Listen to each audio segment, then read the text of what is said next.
ओम शांति। भगवत गीता श्लोक क्लास में आज का श्लोक है 13वें अध्याय का 31वां श्लोक। और सबसे पहले श्लोक संबंधित जो पॉइंट्स हमने सुने हैं वो पॉइंट्स बताइए।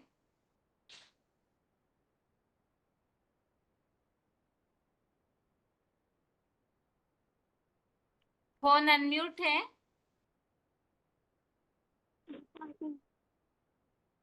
ओम शांति माता जी। हाँ जी। बाबा ने बोला कि जब शिव शिव सुप्रीम सोल आते हैं परम ब्रह्म में, परम ब्रह्म में आते हैं उसको घर बनाता है। जो मुरली करता है बोलता है बापी माँ को याद कर, बाप को याद कर, स्वर्गों को याद आए। वास्तव में किसको कहा जाता है? जैसे शास्त्र है ज्ञान इसे बाहर आदमी कहा जाता है, कोई कहा जाता है। और समय ग्रहणी नहीं बात जानवर सकता है। तो बोलते हैं वो जब परम के शास्त्र में गुरु ब्रह्मा विष्णु गुरुदेव होगा परम ब्रह्मा शास्त्र बोल रही है। ये जो ब्रह्मा शंकर है गुरु नहीं है समझे। गुरु को जो परम ब्रह्म गुरु उसको मन करना है। और भगवान की जो याद नहीं है तत्व को माने तत्व माने कोई परम ब्रह्म ऐसी तत्व माने है जो क्यों सूर्य सत्य क्योंकि वो कोई आत्मा नहीं जो इस ये परम एक आत्मा है और सारे पास बढ़ जाते हैं पास बढ़ जाए याद है लोग बताओ। हाँ जी माता जी बताइए। विश्वास विश्वास परमात्मा अवयम को भी कौन है पड़ोसी।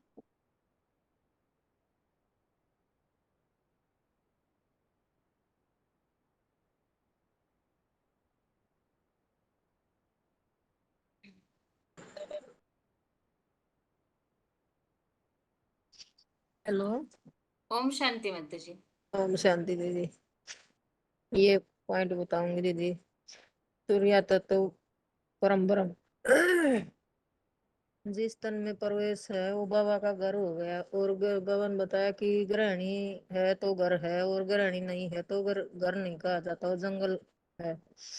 और उसमें भी बताया है मध्य योनि महत ब्रह्म है, मेरी योनि परम ब्रह्म है, मैं उसमें गर्भ डालता हूँ और पहले पहले उसमें प्रवेश करता हूँ। उससे योग लगाना है। ब्रह्मा तो बहुत है लेकिन परम ब्रह्म कौन है जो बताया शास्त्रों में। गुरुर ब्रह्मा गुरुर विष्णु गुरुर देव महेश्वर। तो अगर बुद्धि परम ब्रह्म में लगा कर रखते हो तो भी सेवा करते हो। और और आत्मा ऑलराउंड पार्ट नहीं बजाती, वो एक ही है परम ब्रह्म जो ऑलराउंड पार्ट बजाता है। और और बहुत उसके लिए बता दीजिए ये हीरो पार्टधारी परमात्मा तो महत ब्रह्म में वो शिव प्रवेश करता है तो ऐसे बच्चे को जन्म देता है इस सृष्टि रूपी रंगमंच पर, जिसके लिए कहा जाता है परमात्मा इति उदाहत। ऐसे पुरुषार्थ करती है वो आत्मा अक्षर बन जाती है और कभी शरीर नहीं होती जब संपन्न स्टेज पकड़ती है। और खुदाइयों में भी लिंग मूर्तियां मिली हैं। सोमनाथ मंदिर में जो हीरा था वो सदाकाल का हीरो हीरो पार्ट बजाने वाला उस भारत खंड का चैतन्य पाठधारी आत्मा विनाशी है। ये बताया दीदी कि वो परम ब्रह्म है जो वो अक्सर बन जाती है, वो कभी क्षरित नहीं होती, ऐसा पुरुषार्थ करती है, संपन्न स्टेज पकड़ लेती है। तो उसी एक के लिए बताया कि उसी से योग लगाना है। उसे एक से योग लगाएंगे तो भी सेवा, बाबा ने बताई तो भी सेवा करेंगे। श्लोक पढ़ू दीदी। हाँ जी पढ़िए माता जी। अनादित्वात् निर्गुणवात् निर्गुणत्वात् परमात्मा अयम अव्यय शरीरस्थ अपि कौन्तेय न करोति न लिप्यते। हे देववानी देववान नाशनी कुंती के पुत्र, यह तुरीय तत्व परम ब्रह्म सहित निरोपाधारी परमात्मा अनादि एवं त्रिगुणातीत सदा शिव की निरंतर याद में टिकने कारण त्रिगुण रहित होने से मोघवीर्य है। देह में रहते भी सदा शिव ज्योति समान संपूर्ण आत्मस्थ बनने से पुरुषोत्तम संगम युग की शूटिंग में न कर्म करता है न लिप्त होता है करता रहता है। कि वो कर्म करते हुए भी किसी उसमें लिप्त नहीं होता, करता ही रहता है, जो संपूर्ण बन जाता है तब उसी के लिए मोहवीर भी कहा। वो हीरो पार्टधारी जो अव्वल नंबर हीरो पार्ट हो जाता है। ठीक है माताजी। ओम शांति।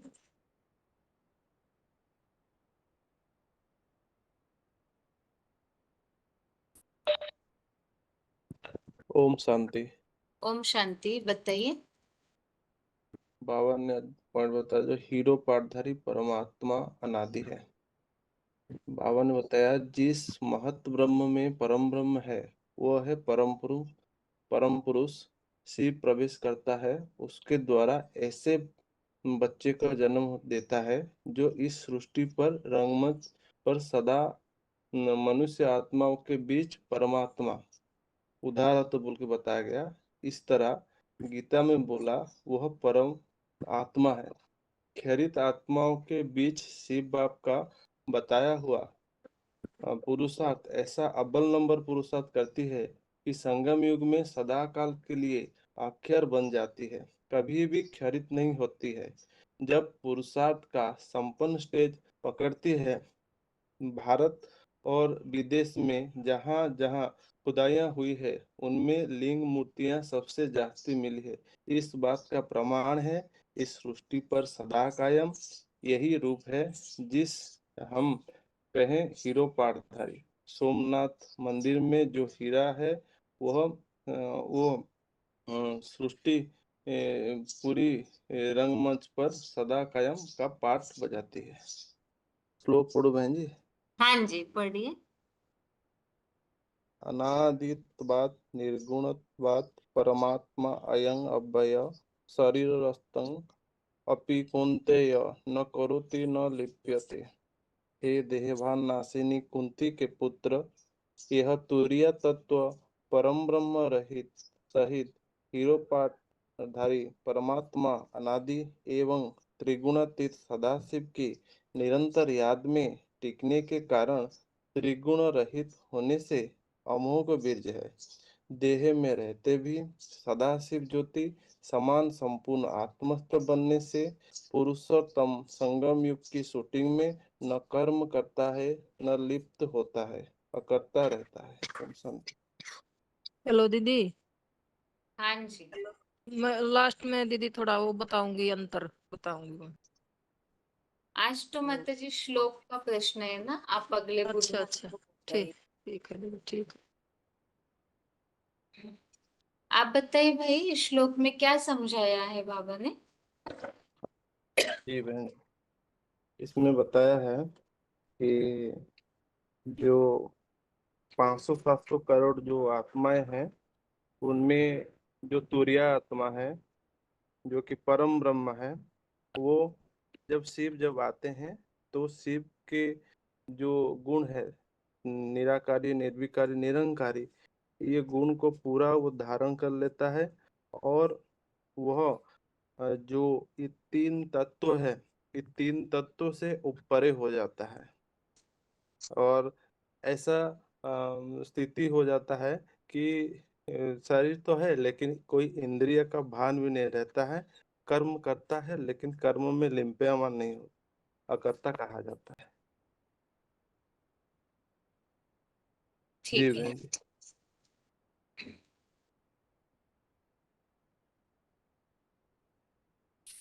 हेलो बहन जी, ओम शांति। ओम शांति। 25407 roll number Begumpet Hyderabad. ये VCD नंबर है 2464। निरंतर याद में टिकने के कारण शिव समान होने से अमोघ वीर का मतलब यह है सदा काल के लिए स्थिर हो जाना है।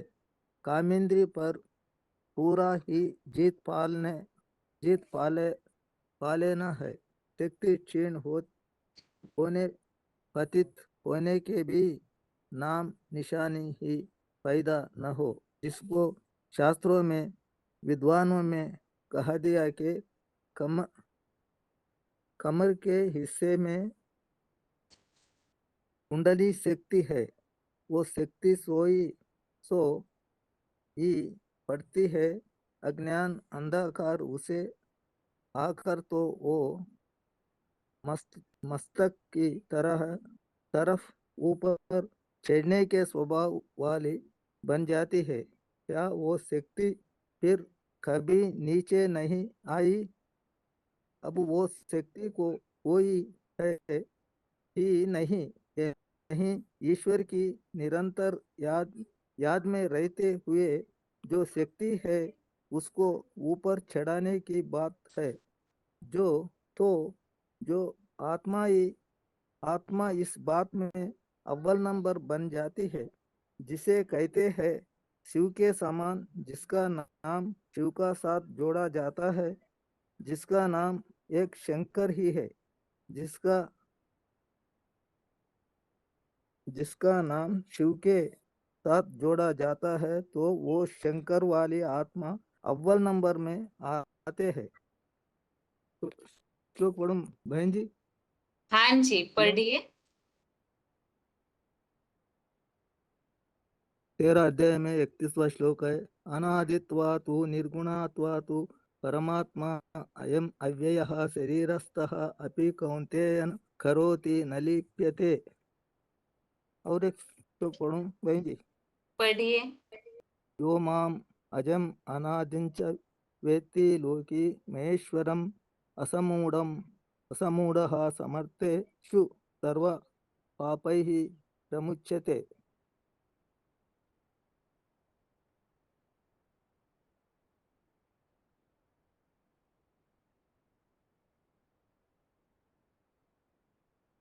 आज के टेस्ट में ये जो श्लोक है 13वें अध्याय का 31वां, तो इस श्लोक में दो प्रकार की बातें बताई हुई हैं। वो कौन सी बातें हैं? इस श्लोक में दो प्रकार की बातें बताई हुई है। वो दो प्रकार की बातें कौन सी हैं?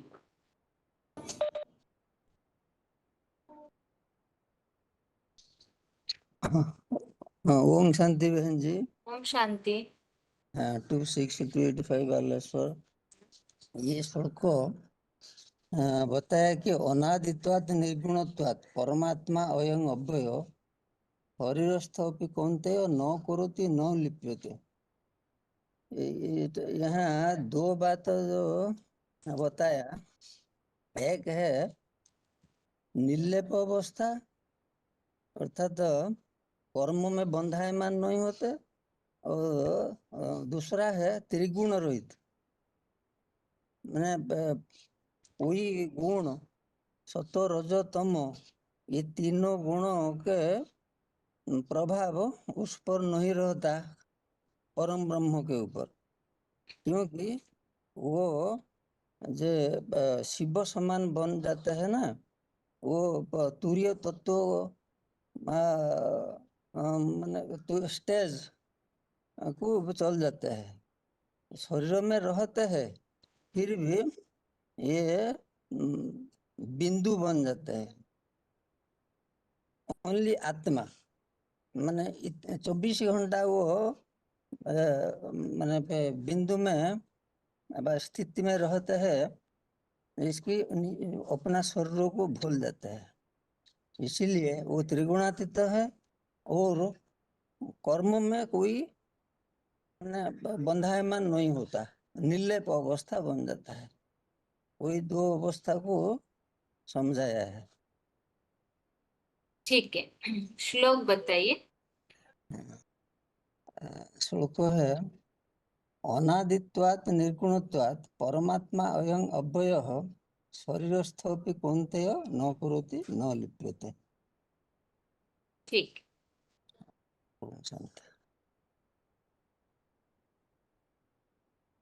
आगे अगला प्रश्न ये है कि यहाँ एक लिंग से जो साकार निराकार समान बनते हैं उनके बारे में ही यहाँ अलग अलग तरीके से बातें समझाई जा रही है। तो जैसे 26वें श्लोक से जो बात समझाई जा रही है किस तरह से ये सृष्टि निर्माण होती है और उसके बाद उनके कर्तव्य के बारे में जिस तरह बताया हुआ है, तो इन सारे श्लोकों में जो बात समझाई हुई है उसे स्पष्ट कीजिए। ओम शांति बहन जी 24526 हब्बगोड़े आपका प्रश्न मुझको श्लोक नंबर 26 माना 26 हाँ हाँ जी। ओके उसके अनुसार बताना है ना। हाँ मतलब हम्म, 26 नंबर श्लोक के बाद से एक हम्म, 31 नंबर श्लोक तक जो भी बातें समझाई है वो क्या हम्म, बताना चाहते हैं बाबा उसे बताइए। ओके यहाँ इस अध्याय का नाम ही क्षेत्र क्षेत्रज्ञ विभाग योग है ना। यहाँ मेन बात है अध्याय का क्षेत्र और क्षेत्रज्ञ माना साकार और निराकार के बारे में मेन पहचान दिया गया है। सारे भगवत गीता श्लोकों में इस अध्याय में मेन पहचान हमको मिलता है साकार और निराकार का। ओके इस साकार और निराकार का मेल से ही इस सृष्टि की शुरुआत होती है ना। इस पुरुषोत्तम संगम के भगवान की याद की ताकत जिन जिन में भरती रहेगी तो वो आत्माएं सब तरह से उस वाइब्रेशन की शक्ति से परिवर्तन होकर के नई सृष्टि के लिए तैयार हो जाते हैं। इसलिए ये बात 26 श्लोक में आया है मन। इस तरह सृष्टि की शुरुआत करने के लिए साकार और निराकार जैसे प्रकृति और पुरुष या क्षेत्र और क्षेत्रज्ञ या लिंग प्लस आत्म ज्योति शिव रूप जगत पिता यही इन दोनों के संयोग से उत्पन्न होती है सारी सृष्टि। हाँ?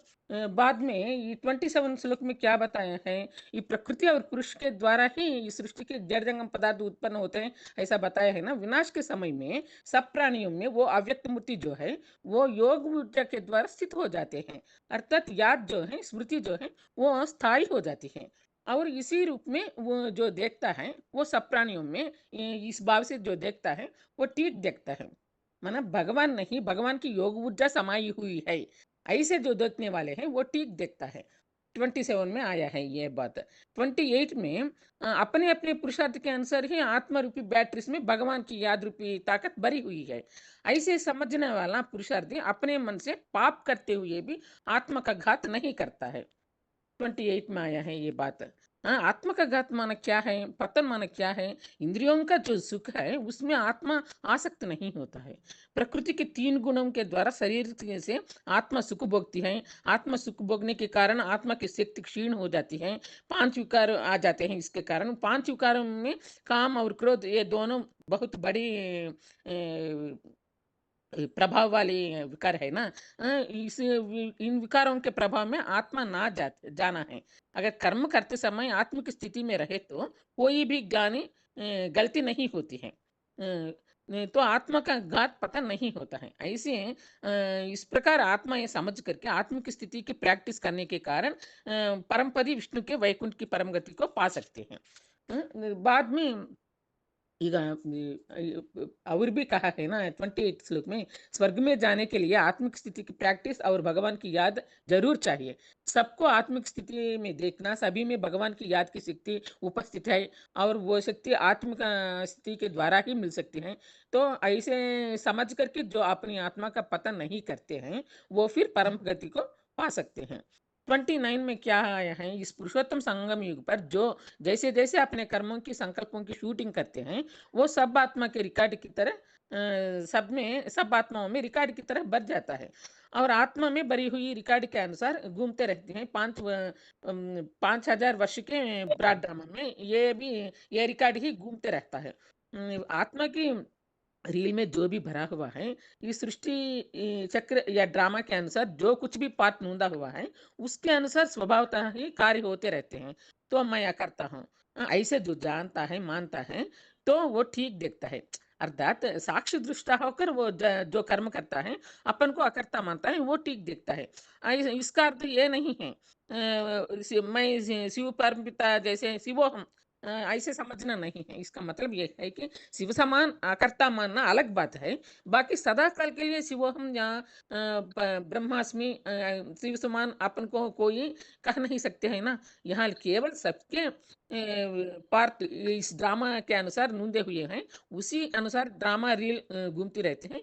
इसको मानने की बात के लिए बताए गए हैं। ऐसा अपन को अकर्ता मानना चाहिए, ऐसा बताए हैं। ऐसा जो देखते हैं वो ठीक दिखते हैं। ये हो गया ना। तब तक 31 तक बताना है बहन जी। हेलो बहन जी। हाँ जी। हाँ, 30 श्लोक में क्या बताए हैं? आजकल इस दुनिया में भगवान को ढूंढने के लिए सभी लोग भटकते रहे हैं, लेकिन उनको भगवान की वास्तविक ज्ञान नहीं होने के कारण जो भगवान की प्राप्ति होनी चाहिए वो नहीं हो रही है। भगवान की प्राप्ति के लिए पहले क्षेत्र और क्षेत्रज्ञ का ज्ञान, प्रकृति और पुरुष का ज्ञान को जानना चाहिए। जानने के बाद ही वो समझ सकते हैं कि उसी अर्जुन से जिसको परमपिता शिव आधार लेते हैं, जिनसे सारी सृष्टि विस्तार को पाती है, उनको जो जान लेता है उनको ही परब्रह्म की प्राप्ति हो जाती है। ये सिंपल अर्थ है। क्लैरिफिकेशन समेत बताना है। एक तो इस सृष्टि में अनेक प्रकार की 500-700 करोड़ भिन्न भिन्न वैरायटी प्राणी है ना। इस सृष्टि के वृक्ष में पत्ते, डालियां और फूल के रूप में मनुष्य सृष्टि के भिन्न भिन्न आत्माएं समाई हुई हैं। इन सबके सार एक बीज में ही उपस्थित है। अर्थात पत्ते हो, डालियां हो, ये सारे बीज से ही निकले हैं और उसी बीज से ही अनेक धर्मों का विस्तार हो जाता है। माना उसी से ही सारी सृष्टि फैलती है, सारी धर्मों का व्याप्ति हो जाता है। इस बात को जो जानता है वो ऊर्ध्वमुखी साक्षात परब्रह्म की प्राप्ति कर सकता है। इस प्रकार परब्रह्म की प्राप्ति के लिए बीज को जानना जरूरी है। ये 31 श्लोक में भी इसका कंटिन्यूशन आता है ना। आज के श्लोक में क्या बताए हैं? जिस तरह निराकार समान बन जाता है, साकार निराकार समान जिस तरह बन जाता है, इस बात को अलग अलग रीति से समझाया हुआ है ना। क्योंकि प्रकृति और पुरुष का क्षेत्र और क्षेत्रज्ञ का, इन दोनों का ज्ञान को समझना जरूरी है। अलग अलग रीति से स्थिति के द्वारा इस बात को इस श्लोक में बताया गया है ना। इस श्लोक में समझाया हुआ मुख्य बात क्या है? शंकर महादेव अर्थात अर्जुन के 3 अध्याय में क्या बताया है? अर्जुन जिनको क्षेत्र कहा गया है ऐसा बताया है ना। वो भी पूरी तरह से निरंतर की याद कारण आत्मिक स्थिति धारण करता है। संगम युग में अकर्ता बन जाता है, तीनों गुणों से रहित बन जाता है। माने यहाँ परब्रह्म सहित हीरो पाटधारी जो परमात्मा अनादि और त्रिगुणातीत सदाशिव है, वो याद में, उसकी याद में टिकने के कारण परमपिता शिव तीनों गुणों से रहित है ना। वैसे ही उनकी निरंतर याद में टिकने के कारण ही महादेव भी त्रिगुणातीत त्रिगुण रहित बन जाता है। माने यहाँ परमपिता शिव देह ना होने के कारण वो नेचुरली उनको देह नहीं है, इसलिए वो अकर्म है, अकर्ता है और सदैव ही आत्मा ही है। उनकी बिंदी का नाम ही शिव है और सदैव कल्याणकारी है। लेकिन यहाँ शंकर भी उनकी निरंतर याद करते करते अपने शरीर में रहते हुए भी पूरी तरह से निराकार स्टेज माना आत्मस्थ बनने के कारण ना कर्म करता है ना लिप्त होता है। इसके लिए बेस्ट एग्जाम्पल बताया गया है ना बाबा 18 में 17 श्लोक। यस्य नाहं कृते भावो बुद्धिरस्य न लिप्यते अथवापि ना इमान लोकान ना हंति ना निबध्यते। अंद्रे माने सारे संसार का विनाश करने पर भी उस पर पाप नहीं लगता है। अर्थात पाप पुण्य से बंधायमान नहीं होता है, अर्थात अखरता है। कर्मों में बांधना माना क्या है? कर्मों में लेप चढ़ना। कर्म तो किया लेकिन कर्म का प्रभाव तो नहीं पड़ता है उसके ऊपर, ना पाप बना और ना पुण्य बना। इसका कारण वो 100% आत्मिक स्थिति में रहता है। सारे संसार का विनाश करने पर भी पाप नहीं लगता है। इसलिए यह पहला उदाहरण है, शंकर महादेव परम पिता की तरह अकर्ता बनने की बेस्ट एग्जाम्पल है ये। ठीक है बहन जी? हाँ जी ठीक है। ओके मैं बस श्लोक पढ़ू मैं। पढ़िए। हाँ, एक बार। हाँ। अनादित्वात् निर्गुणत्वात् परमात्मा अयम् अव्ययः शरीरस्थोऽपि कौन्तेय न करोति न लिप्यते। ठीक है भाई। फोन अगला अनम्यूट है, बताइए। 8083 हाँ जी। ओम शांति। हाँ, क्या प्रश्न है दीदी? प्रश्न यही है, ये जो पूछा है कि 26वें श्लोक से 31वें श्लोक तक यहाँ जो अलग अलग प्रकार की बातें बताई हुई है, इन्हें बताना है कि इसमें खास पुरुषार्थ के हिसाब से क्या समझाया जा रहा है। हाँ, ये जो 13 अध्याय का जो दूसरा हेडिंग है, ये क्षेत्रज्ञ विषय जो पहला 1 से लेकर 18 तक दे दिया, उसका ज्ञान सहित जो प्रकृति पुरुष का विषय, ये प्रकृति पुरुष का विषय में वास्तव में प्रकृति अर्जुन का देह को प्रकृति बताया और अर्जुन का आत्मा जो शिव समान बन जाता है उसको पुरुष के रूप में बताया। तो ये दोनों एक होने के साथ साथ जब संपन्न बनते हैं तब ये दोनों का द्वारा जो मानसिक सृष्टि उत्पत्ति होता है, जिसको बताया कि क्षेत्र का संयोग से ये सृष्टि उत्पन्न होता है जो अंतिम जन्म में होता है, जिसको जगत पिता का बताया। तो उसमें बताया कि 27 में बताया कि ये समत्व स्टेज को प्राप्त कर लेता है और समत्व स्टेज को प्राप्त करने से वो समत्व स्थिति में जो देखता है, जो प्राणियों का विभिन्न प्रकार का जो आकृति है और ये दुनिया में जो भी मतलब ईश्वरीय स्मृति में रहते हैं, जो जितना याद करता है उसको उतना ही प्राप्ति होता है। तो ये सब को मतलब दुनिया में जो भी संभव है शिव ज्योति का पावर और जो परम ब्रह्म अव्यक्त मूर्ति बनता है, मूर्ति होते हुए भी जो मूर्ति का स्मृति से परे हो जाता है, वो दोनों का मिश्रण से बनता है। जो ये देखना शुरू करता है, जो रामबली आत्मा समत्व स्टेज को जाता है वो ठीक देखता है। फिर ये 28 में भी बताया कि समान भाव में ईश्वर की जुग ऊर्जा उपस्थित है। ईश्वर तो उपस्थित नहीं है, लेकिन जुग ऊर्जा से ये दुनिया चल रहा है, वही वो समत्व स्थिति में देखता है और बोलता है कि मन में पाप का संकल्प तो आएगा, 63 जन्म का रील तो घूमता है, लेकिन ऊर्ध्व रहत आत्मा श्रेष्ठ पुरुषार्थी वो है जो कि जबरियान मन बुद्धि को उपराम परम ब्रह्म की स्थिति में ले जाए, परम ब्रह्म की स्मृति में रहे। क्योंकि परम ब्रह्म जो है पाप रहित है और उसी को जो पाप रहित है उसी स्थिति में अगर मन बुद्धि को टिकाएंगे, उसी में जो परमात्मा मुख्य रूप में निवास करते हैं, जिसको याद करने से हमारा अंदर भी वो पाप भस्म होकर हम परम पद को प्राप्त कर सकते हैं, तब हमारा पुरुषार्थ को परम गति कहा जाएगा। क्योंकि गति तो चलायमान को कहा जाता है, लेकिन परम गति तब होता है जब निरंतर शिव का जो प्रवृत्ति मार्ग जो स्वरूप है, निराकार को साकार में देखना है, तो परम गति कहा जाता है। तब फिर कुछ नियम बताया कि हमारा जो भी शूटिंग यहाँ होता है, जैसे 3 का 27 में प्रकृति क्रियमाणानि गुण कर्माणि सर्वस्व, मतलब ऐसे हमारा जो पुराना 63 जन्म का जो बनी बनाई ये है गुण है, वो प्रकृति यहाँ देखने में आता है। तो प्रकृति के अनुसार ही सारे कर्म होता है, कार्य होता है। इसको जो देखता है वो ठीक देखता है।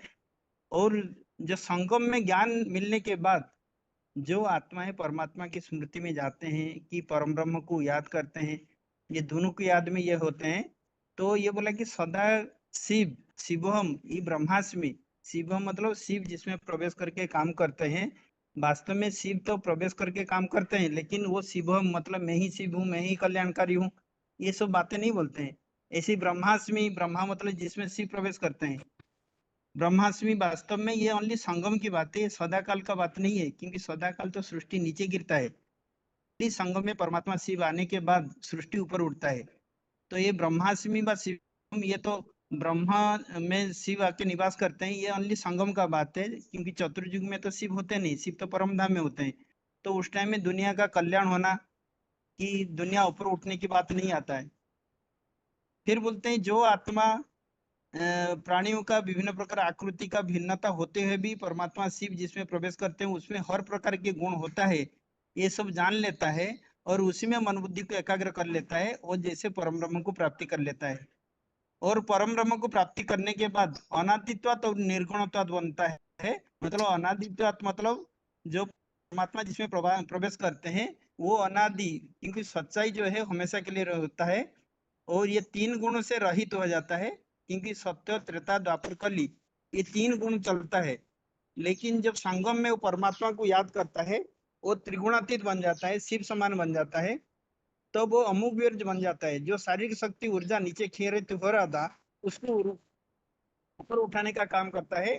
जिसको सन्यासी साधु संत महात्मा ने बताया कि शरीर का कमर का नीचे वाली हिस्सा में जो कुंडलिनी शक्ति है सोया पड़ा हुआ है अज्ञान निद्रा में, जब उसको ज्ञान हो जाता है वही ऊर्जा को वो ऊर्ध्वरेता करने में सक्षम हो जाता है, और वो ऊर्जा जब एक बार ऊपर चलाना शुरू करता है और फिर नीचे नहीं गिरता, तो वो सदा आत्मस्थ होने के बाद जो कर्म करता है वो कर्म में वो लिंपायमान नहीं होता। जैसे ये 13 का जो 21 में बताया कि आत्मा जो कर्म करता है वो तीनों के आसक्ति या लगाव के कारण वो सत असत योनि में जन्म लेता है। तो ये त्रिगुणातीत होने के कारण वो कोई गुणों में आसक्ति नहीं होता, कर्म करते हुए भी जैसे अकर्ता बनता है। जैसे अकर्ता, जैसे बाबा ने बोला कि मैं ऐसे से विनाश कराता हूँ जिसका पर कोई भी पाप न लगे, मतलब जो आत्मस्थ व्यक्ति है दुनिया की पूरी हत्या कर दे, क्योंकि हत्या करना तो पाप होता है जिसको दंड मिलता है, लेकिन बाबा ने बताया कि मैं ऐसे ही बच्चों की तरह काम करता हूँ जो कि आत्मस्थ होने के कारण, परमात्मा के याद में होने के कारण उसको कोई भी पाप नहीं लगता। ओम शांति। ठीक है।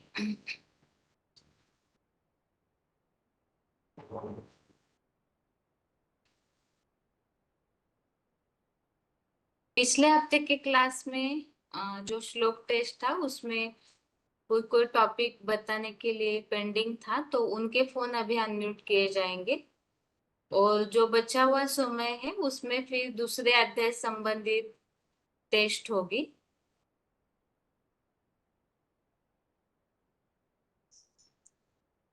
हेलो।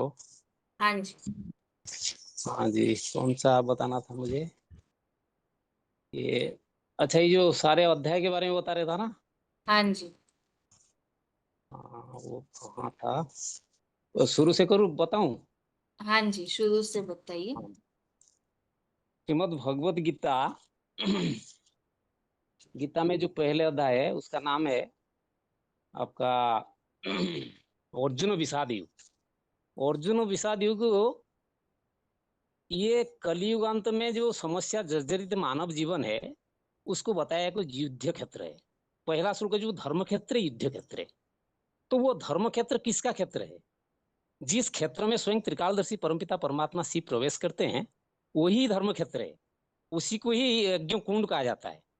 तो ज्ञान में चलने वाले, ईश्वरीय ज्ञान में चलने वाले सब पुरुषार्थी ब्राह्मण जो है अर्जुन है, वो किंग कर्तव्य विमूढ़ हो जाते हैं। क्यों हो जाते हैं ना? उनको स्वप्न दिखाया गया था, नर से नारायण बनना, नारी से श्रीलक्ष्मी बनना, अखंड स्वर्गीय सुख सुराज्य निष्कंटक माने देव पद प्राप्त होना। तो इस प्रकार प्राप्ति की लालसा में तो हर कोई ज्ञान में चलने की कोशिश करते हैं, परंतु आसान होते हुए भी ये मार्ग उनको डिफिकल्ट हो जाता है। क्यों हो जाता है ना? पुराना जो आदत है, पुराना जो संस्कार है, पुराना जो परंपरा है, दैहिक संबंध है, इंद्रियों का सुख है, वो सब कुछ त्यागना बहुत कष्टकर पड़ता है। नाते रिश्तेदार ये सब जो अपने अंदर समाया हुआ सूच विचारधारा है उसको त्याग करके माने उनके खिलाफ युद्ध करना डिफिकल्ट पड़ जाता है। इसीलिए बताया था मोह सकल व्याधि न कर्मूला, सब प्रकार का रोग का जड़ है मोह। तो अर्जुन युद्ध भूमि में दोनों पक्ष का सूरवीर को दर्शन किया। सूरवीर को माने मतलब सेना को दर्शन किया। क्यों दर्शन करने गया वो? क्योंकि कोई भी युद्ध हुआ, आज के संसार में जो युद्ध होता है तो एक देश दूसरे देश के क्या क्या बम है, क्या क्या उनका क्षमता है, कैसे कैसे वो अटैक कर सकते हैं, हम कैसे उनको प्रतिहत कर सकते हैं, इसके बारे में सोचते हैं, उसी हिसाब से भी युद्ध करते हैं। तो राजा महाराजा जब युद्ध करते थे वो भी दूसरे का सेना बाहिनी को निरीक्षण करते थे, उनके पास क्या हथियार है, कैसे कैसे सूरवीर है। ऐसे ये भी एक युद्ध क्षेत्र है, धर्म क्षेत्र और युद्ध क्षेत्र भी है। युद्ध मतलब अपने अंदर थिवा कमी कमजोरी को दर्शन करना, देखना और उसके खिलाफ लड़ाई करने के लिए ज्ञान शस्त्र को धारण करना। तो ये सभी माने अर्जुन ने निरीक्षण किया। क्या निरीक्षण किया ना? पांडव पक्ष में जो सेना बाहिनी को देखा वो सुसंगठित है, सुसज्जित है और नियंत्रित है, माने एक भगवान की श्रीमत के आधार पर।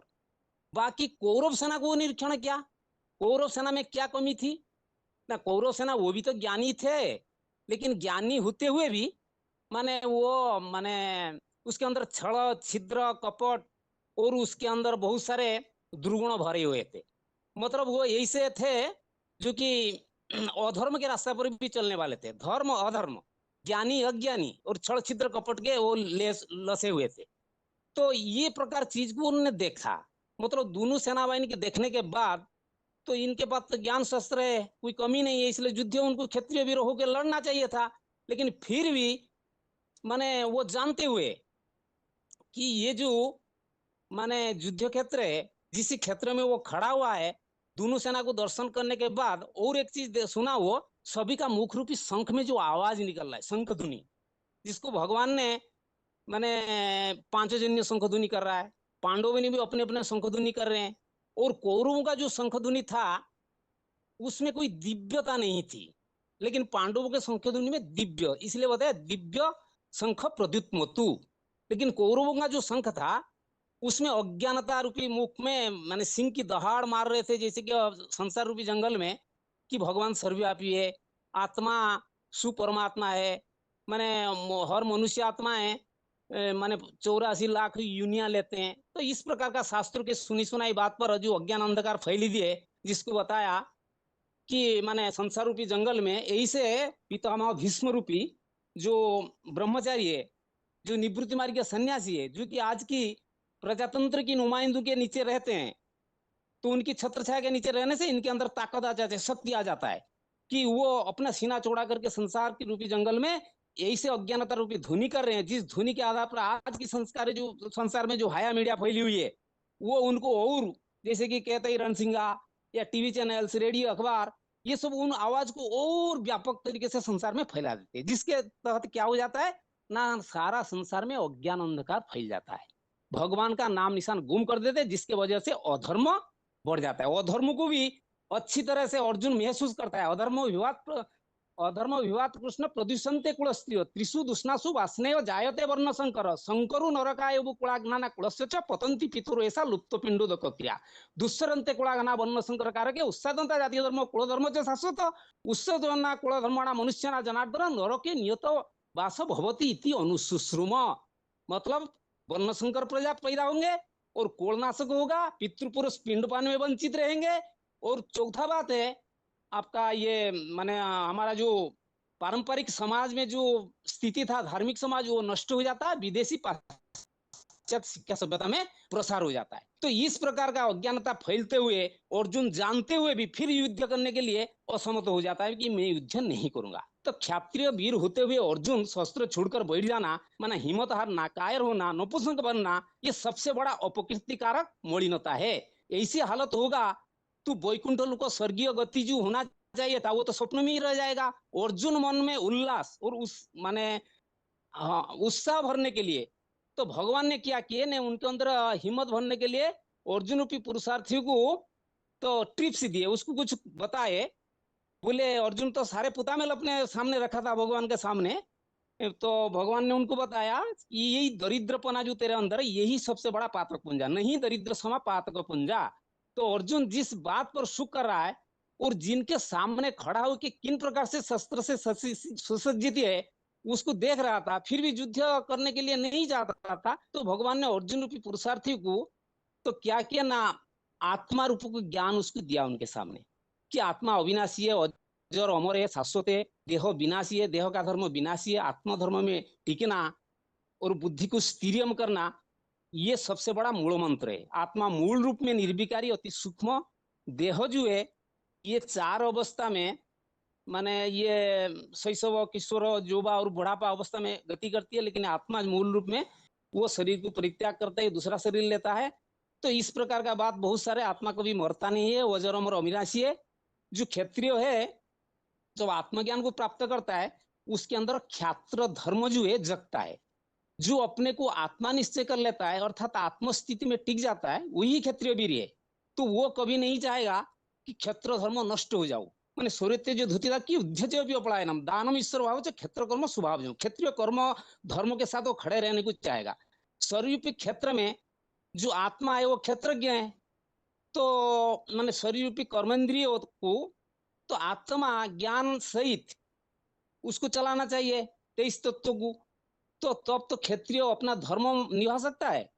तो इसलिए भगवान ने बताया यदुच्छया चुपन्नं स्वर्ग द्वारा अपावृतम सुखिन क्षत्रिय पार्थ लभन्ते युद्धम। गेट वे टू जो हेवन है बिना युद्ध से नहीं प्राप्त होने वाले हैं, क्योंकि रावण राज्य जो दुर्योधन और दुशासन, द्रुमुख, दुर्जय, द्रुमुख जो माने आपका कौरव कुल के अधीन में है, वो बिना युद्ध से सुई के नूक बराबर भूमि नहीं देने वाले। तो ये हिंसक लड़ाई नहीं है, ये तो धर्म अधर्म न्याय अन्याय पाप पुण्य की लड़ाई है। तो इसी धर्म रूप कुरुक्षेत्र में युद्ध भूमि में ज्ञान दिव्य शस्त्र से माने लड़ने की बात है। तो इस बात पे जो अज्ञान झूठ छल छिद्र कपट का रास्ता अपना कर युद्ध में लड़ने के लिए आतुर है, तो उनको आत्मिक दृष्टि से देखना है। तो अब दोनों माने क्षेत्र धर्म को तुम अच्छी तरह से निभा सकते हो। तो इसीलिए अपन को डरना नहीं है, युद्ध में लड़ना है क्षत्रवीरों के। हतु या प्रापेशि सर्गम जिता हुआ भूकेश्य मई तस्मा उद्दिष्ट कंति युद्धा तो कृत निश्चय। तो युद्ध से यदि जीतोगे तो स्वर्गीय सुख भोगोगे, यदि हारोगे तो भी स्वर्गगति होगा। तो इस प्रकार का भगवान ने उसको समझाते हुए आगे कैसे कर्म बंधन से निर्बंधन बनेगा उसका राय भी बताए। कैसे न कर्मण्यवाधिकारस्ते मा फलेषु कदाचन। कर्म तो करना है, युगी कर्मयुगी बनना है, लेकिन कर्म फल का आसक्ति नहीं होना चाहिए। तो इसलिए बुद्धि को कैसे मन बुद्धि आत्मा को स्थिरियम बनाना जरूरी है, जिसकी माने भक्ति मार्ग में भी जिसको कहते हैं क्या ना समाधि कहते हैं, स्थित प्रज्ञ माने प्रजाति का मान जिसका अर्थ माने आपको स्थित प्रज्ञ स्थिरियम बनने के लिए माने आहार खान पान शुद्ध पवित्र और ये होना चाहिए, खुद का कमाई होना चाहिए, अपना हाथ जगन्नाथ, खुद अपने हाथ से खाना बना के खाना चाहिए। ये सारे बहुत सारी चीजें है इसके अंदर, रहन सहन खान पान सब में स्थिरियम रहना है। तो माने ईश्वरीय कायदा के अनुसार करना है। और प्रजाति यदा का मान भूल रहा हूँ, हाँ, और क्या करना 256 में दुखेशु अनुदिग्न मना सुखेशु विगत स्पृह वितराग भय क्रोध स्थिति तदुच्यते। तो हर प्रकार का स्थिति परिस्थिति में अपना स्थिति को एक रस बनाना है। 258 में बताया यदा संगरते चाहे कुर्मांगनी अवसर, मतलब कहीं कछुआ की तरफ कर्मेंद्रिय को संयमित करना है। तो खाद्य में बताया रस्या स्निग्धा स्थिर हुदा आहार सात्विक प्रिय, सात्विक आहार करना है। तो ये युगी के लक्षण के बारे में बताया। और कर्मयुगी कैसे बनना है ना, नहीं कर्मण कश्चित भी जातु तिष्ठित अकर्मकृत कार्यते अवश्य कर्म सर्वे प्रकृति जे गुणे। कोई भी पुरुष कर्म बिना कभी भी रह नहीं सकता, क्षण भर भी रह नहीं सकता। कर्म इंद्रिया है आँख कान नाक नाक, तो कर्म तो करना पड़ेगा, सुनना पड़ेगा, खाना पड़ेगा। लेकिन 3 गुण से जो रहित कहते हैं, माने जो अपने कर्मेंद्रियों को जोर जबरदस्ती रुकते, जिनको मिथ्याचारी ढोगी कहा है, कर्मेंद्रियाणि संयमे अस्ते मनसा स्मरम इंद्रियार्थे विमणात्मा मिथ्याचार से उच्यते। तो इस प्रकार का सन्यासी नहीं बनना है हमको। कैसे बनना है, कमल फूल समान, जिसको बताया गया कि जनक मिसल, जनक आदि और ऋषि जनक और आपका जनक और ये और एक था सांख्य शास्त्र का प्रणेता, उनका नाम बताया। दोनों माने जैसे जुगी बने थे ऐसे बनना है, कमल फूल समान। यज्ञार्थात कर्मणो अन्यत्र लोकवयम कर्मबंधनम तदर्थम कर्मकंतेय मुक्त संग समाचार। ईश्वरीय यज्ञ सेवा के आधार पर कि तुम निर्बंधन बन सकते हो। और स्वर्गीय सुख किसके आधार पर मिलेगा, तो इसी आधार पर तुमको मिलेगा। स्वर्गीय सुख में बारे में तो बताया कि वहां से कोई प्रकार की माने परेशानी नहीं होती है, सब कुछ माने प्रकृति स्वभावतः करता है काम। जैसे 317 में बताया यशात्मा रति स्वात्मा तस्मान आत्मा ने संतुष्ट तस्य कार्य न उद्यते। 318 में भी बताया था कि नैव तस्य कृतनाथन आकृत नहीं कश्चन न तस्य सर्वतासी कश्चिदर्थ व्यापाश्रय। किसी भी प्राणी के ऊपर डिपेंड करना नहीं पड़ता। और तीसरा अध्याय में श्रीमत के अनुसार कार्य करने के लिए बताया। 3:30 में बताया था मयि सर्वाणि कर्माणि संन्यास्य आध्यात्म चेतसा निराशी निर्मम भूता युद्धस्य विगत ज्वर।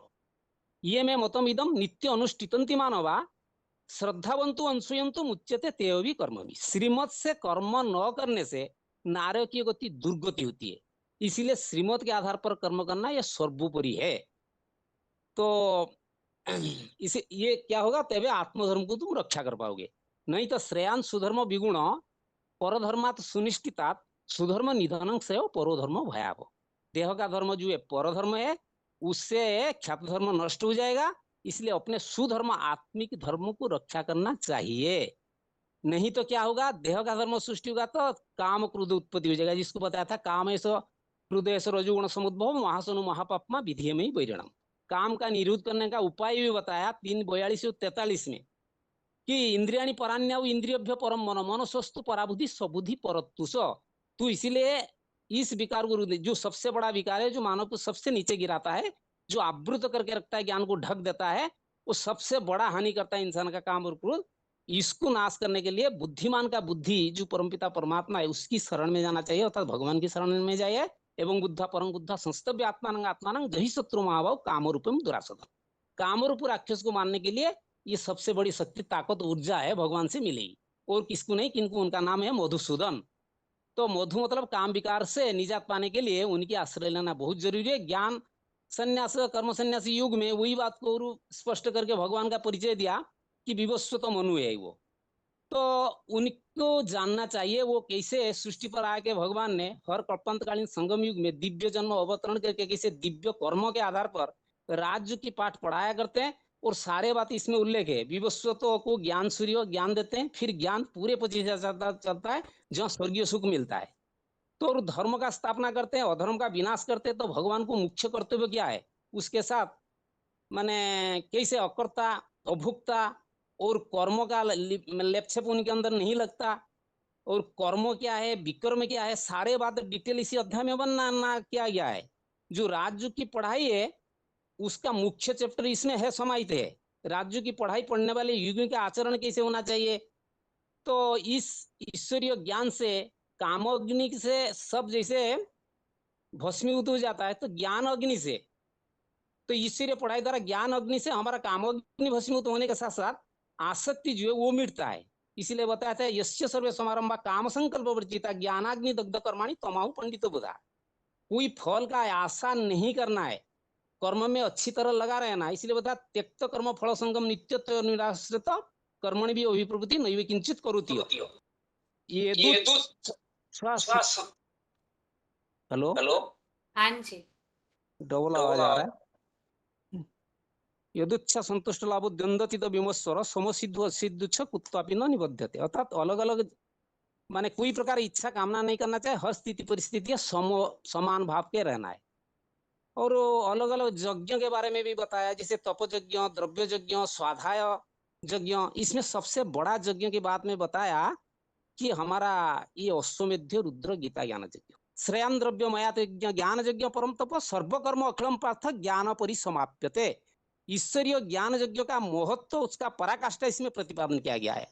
4:37 में यथाधांसी समृद्धाग्नि भस्माते कुरुतो तथा, जैसे अग्नि प्रज्वलित होने से सब प्रकार की भस्म कर देता है, ईश्वरीय ज्ञान ही सब प्रकार का पाप को भस्मीभूत कर देता है। और ईश्वरीय ज्ञान जानने के लिए तत्विधि प्रणिपात है, परिप्रश्न पूर्वक प्रश्न उत्तर पूर्वक आप सुन सकते हो। सबसे बड़ा जो विषय वैतरणी नदी में आज सब गुता खा रहे हैं, तो उससे पार होने की तरीका ही बताया। अपिचेत विपापेभ्य सर्वेभ्य पापकृतम सर्व ज्ञान प्लेवनभ्य एवं वृंजनी संतरिषसि। अर्थात कितना भी महापापी अजामिल क्यों ना हो, तो इस शंकर चाप जहाज जहीं चढ़ी उतरी ही पार नर बुढ़ी सकल संसार। मतलब इसी शंकर चाप जहाज को जो अच्छी तरह पहचान करके उनकी राह पकड़ेगी, उस जहाज में चढ़ेगी, तो वो इस विषय वैतरणी संसार से पार हो जाएगा। 5वां अध्याय में नाम दिया कर्म संन्यासी योग। तो इस कर्म संन्यासी माने गृहस्थी का अनुभव बिना संभव नहीं है। इसलिए जनक का मिसाल दिया 1 सेकंड में जीवन मुक्ति। और सांख्य का जो प्रणेता कपिल मुनि है उसको भी परम ब्रह्म की प्राप्ति हुई थी। किसी आधार पर ना, कर्म वो निस्वार्थ प्रभाव से किए थे। कर्मयोगी पक्का कर्मयोगी बने थे। कर्म संन्यास का जो अलग अर्थ आज के संसार उठा रहे इसी तरह से नहीं। कैसे वो 5:8 में जो बताया था नैव किंचित करोमीति युक्त मन्यते तत्त्वविद पश्यम श्रृणुम स्पुरुषम जिग्नम असनम गच्छम स्वप्नम ससनम प्रलपन विसुजन गृहणम उम्निशम निम्निशमपि इंद्रियाणि इंद्रियार्थेषु वर्तते धारयन् सर्वकर्माणि मनसा सन्न्यस्यते सुखम वंशी नवद्वारे पुरे दे नैव कुर्वन् कारण।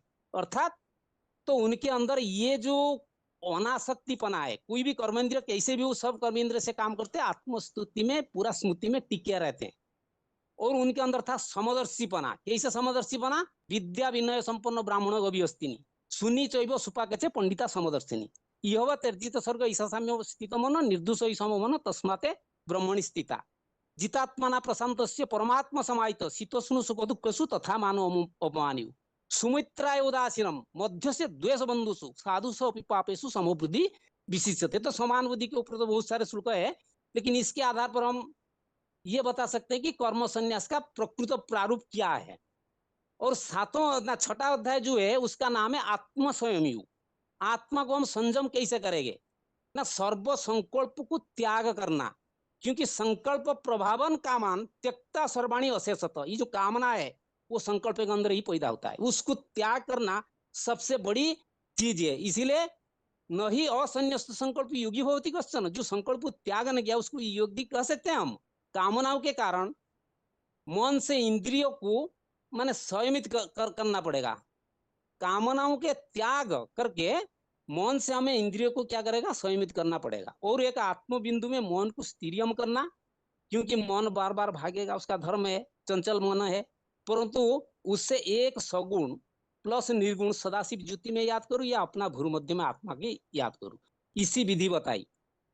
तो इसीलिए क्या करना आपको ना, थोड़ा कष्ट भी अपनाना पड़ेगा, मतलब थोड़ा माने हठपूर्वक भी करना पड़ेगा। इसीलिए बताया था शुचु देश प्रतिष्ठाप्य स्थिर आसनम आत्मानं, माने नात्यु नीचम नात्यु उच्चम चेलांजिनी कुशोत्तर, माने पवित्र कुशाघास पर बिस्तर डाल के नासिका को सामने रख के भ्रू मध्य आत्म ज्योति को एकाग्र करके स्थिर करके, तो इधर उधर दाएं बाएं नहीं देखना है, एक टिक होके।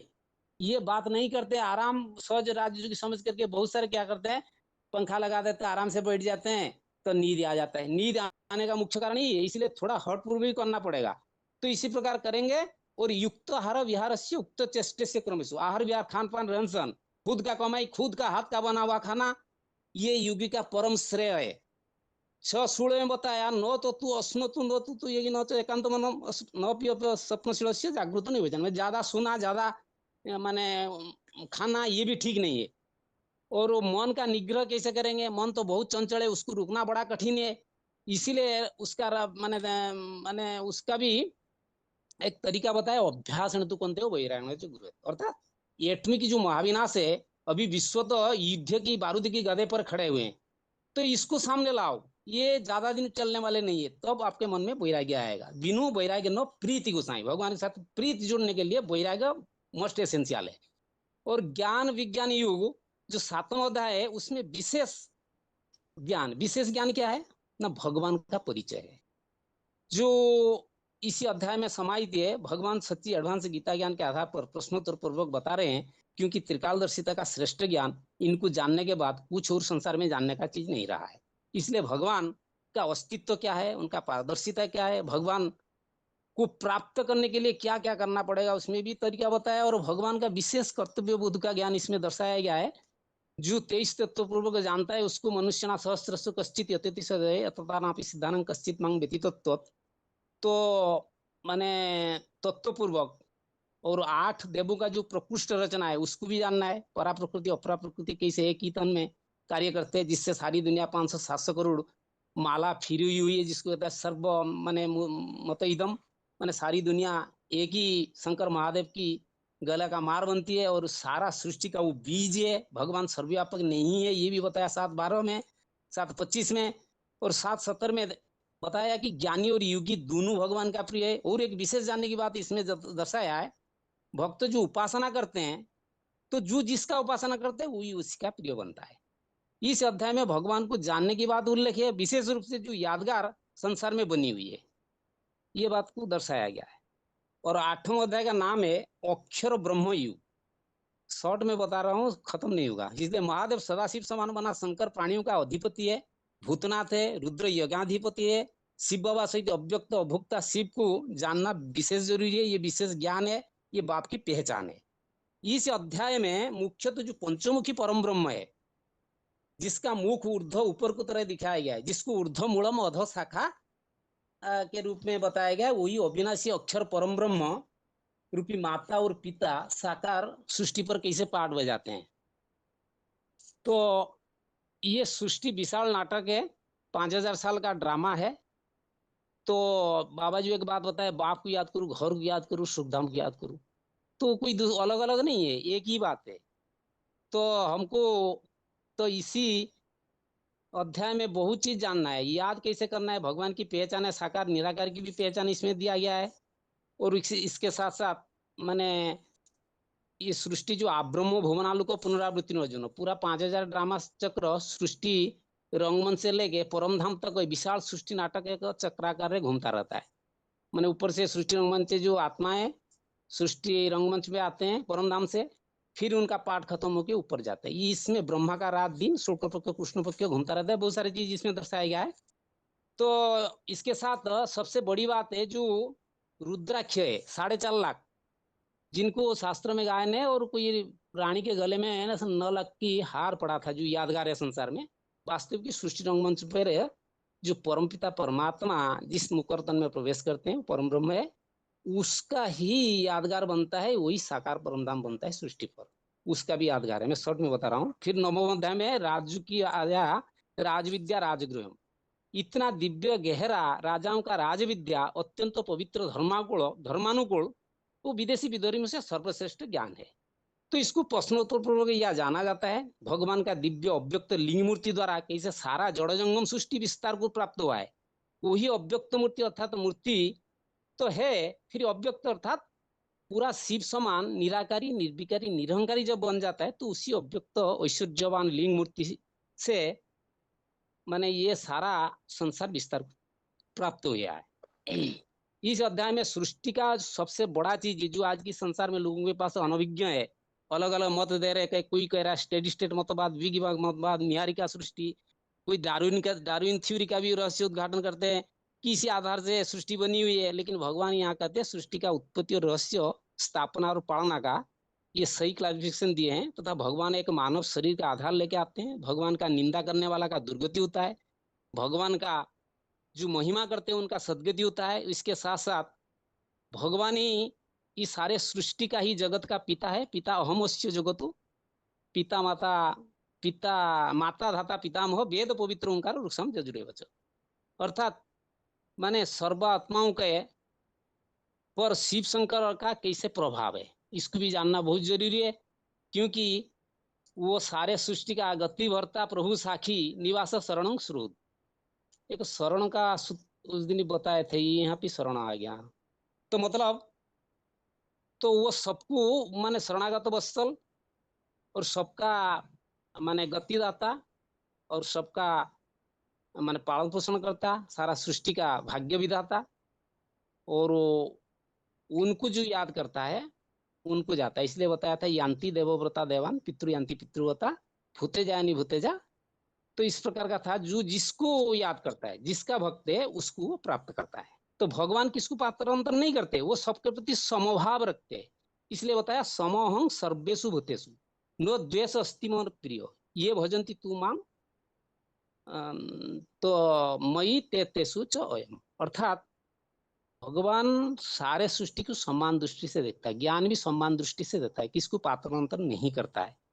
तो इसीलिए तो उनको माने सब जान पाएंगे और सब भी स्वर्गों को जा पाएंगे। जैसे कि बताया था 9:32 में माहिंगी पाथ व्यापाश्रित योपि स्यु पापयुनयु स्त्रियांग वश्य तथा शूद्रा तेयोपि यान्ति परमागति, माने वेश्या स्त्रियां शूद्रा ये भी यदि अव्यभिचारी रूप से भगवान को जानकर उनके शरण में आते हैं, वो भी स्वर्गों को जाने लायक बन जाते हैं। तो इस प्रकार का इस 9वें अध्याय में तो बहुत सारी चीज बता रखी है। ये बहुत गूढ़ और गुह्य राज है, जिसको शॉर्ट में बता रहा हूँ, खत्म नहीं होगा। तो इसलिए 10वें अध्याय का नाम है विभूति युग। तो बी माने विशेष, भूति माना जन्म। भगवान का नवसृष्टि निर्माण कार्य में जो श्रेष्ठ श्रेष्ठ विभूति आत्माएं हैं, तो विशेष रूप से पुरुषोत्तम संगम में भगवान से राज्य की पढ़ाई के आधार पर, याद के आधार पर परम श्रेष्ठ मन का बनते हैं, जो विशेष रूप से सृष्टि कार्य निर्वाह में मददगार बनते हैं।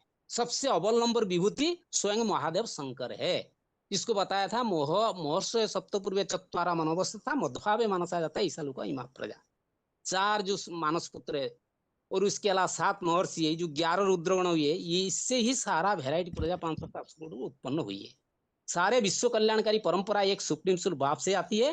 तो इसीलिए एताम विभूति युगं च ममोय व्यतीत तत्वस्विकंपन्य युगे ने इंजते नाता संशय, जो 23 तत्वपूर्वक गहराई से भगवान को जानकर उनके शरण में आ जाते हैं, तो उनकी तो विशेष रूप से भगवान का प्रिय बन जाता। तो भगवान का विशेष रूप से 23 तत्वपूर्वक गहराई से जानना ये बहुत बड़ी बात है। जो अव्वल नंबर विभूति महादेव है, वो कभी जानकर गए, उनको कभी भी हम विचलित नहीं होंगे। और जो जितना सामाजिक परंपरा आज की संसार में बनी हुई है, किसके आधार पर बनी हुई है, तो यही माने फादर एंड सन्स के आधार पर। भक्ति का फल कैसे भगवान देते हैं ना, मेरे को जो सर्वश्रेष्ठ मान लिया, मेरे से बुद्धि को लगाया, उसके पर अनुकंपा भगवान करते हैं।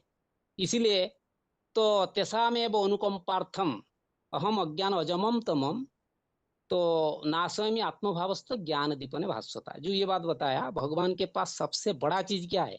ज्ञान है। इसलिए बताया था रीते ज्ञानानां मुक्ति, अर्थात भक्ति मार्ग का अंत कराएंगे, ज्ञान मार्ग का शुरुआत करते, एक आत्मा रूपक दीपक जगाते तो उसके आधार पर सारा संसार का 500-700 करोड़ आत्माओं का दीपक जग जाती है।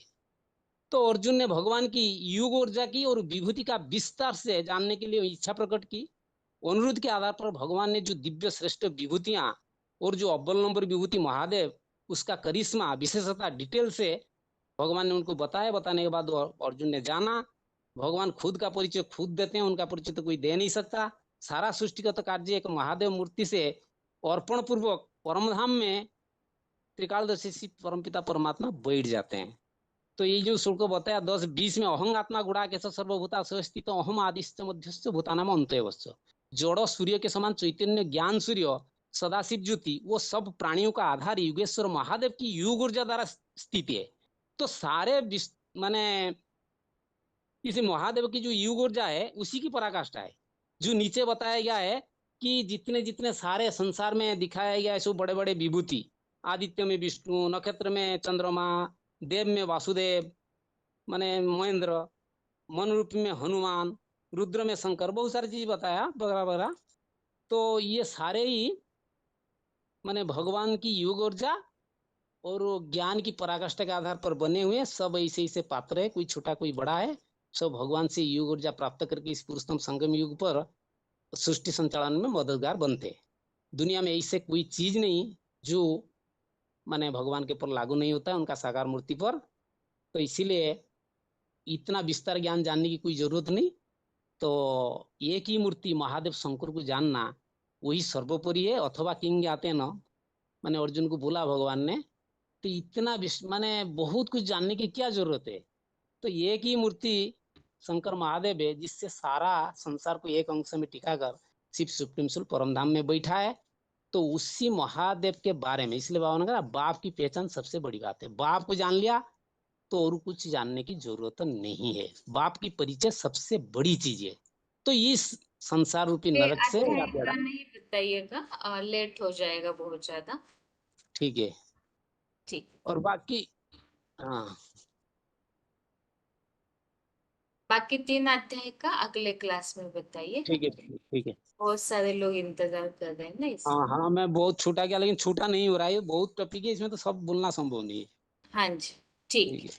है। ओम ओम शांति।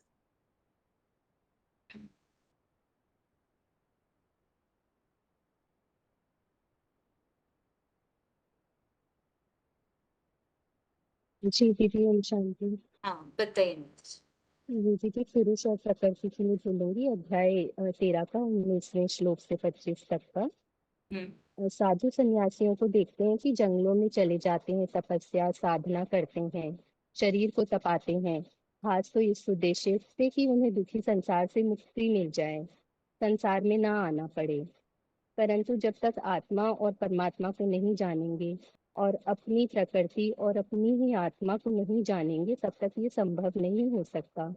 कोई भी चीज की प्राप्ति के लिए उसके बीज को जानना होता है, तो मुक्ति के लिए मुक्तिदाता को जानना पड़ेगा, जो स्वयं इस जन्म मरण के चक्र से छूटा हुआ है।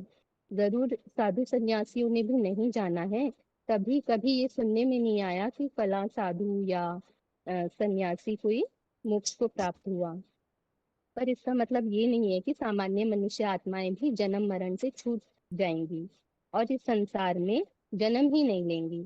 ये तो हो ही नहीं सकता, क्योंकि आत्मा अविनाशी है और इसमें जो भी पाठ धरा हुआ है वो बजाने के लिए जन्म लेना ही पड़ेगा। परंतु 2500 साल के लिए इस दुख की दुनिया से छूट सकती है। इसलिए कहा है 13 के 23 में, भूय न अभिजायते, माना पुनः जन्म नहीं लेता। पर 2500 साल की मुक्ति की प्राप्ति के लिए सृष्टि के पुरुष और प्रकृति को यानी मुक्तिदाता को समझना चाहिए। जैसे ये 19वें श्लोक में जो प्रकृति और पुरुष की बात आई है उसके लिए बता रही हूँ।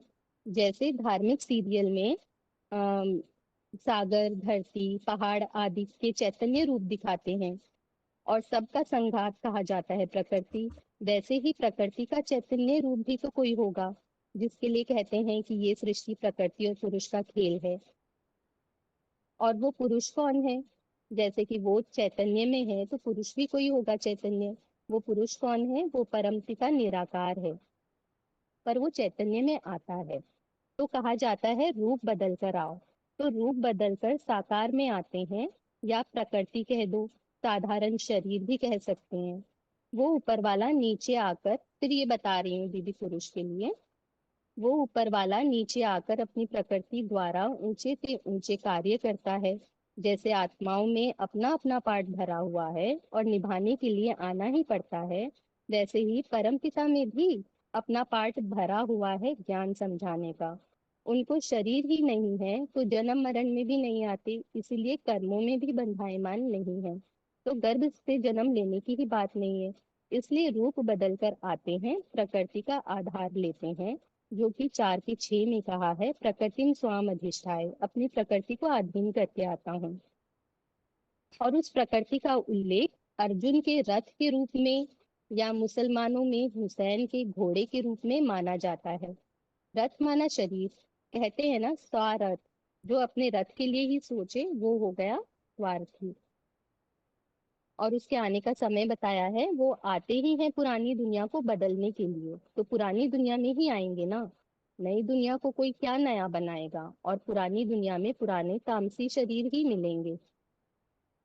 उनकी प्रकृति इस स्थूल शरीर से सदा जुड़ी रहती है।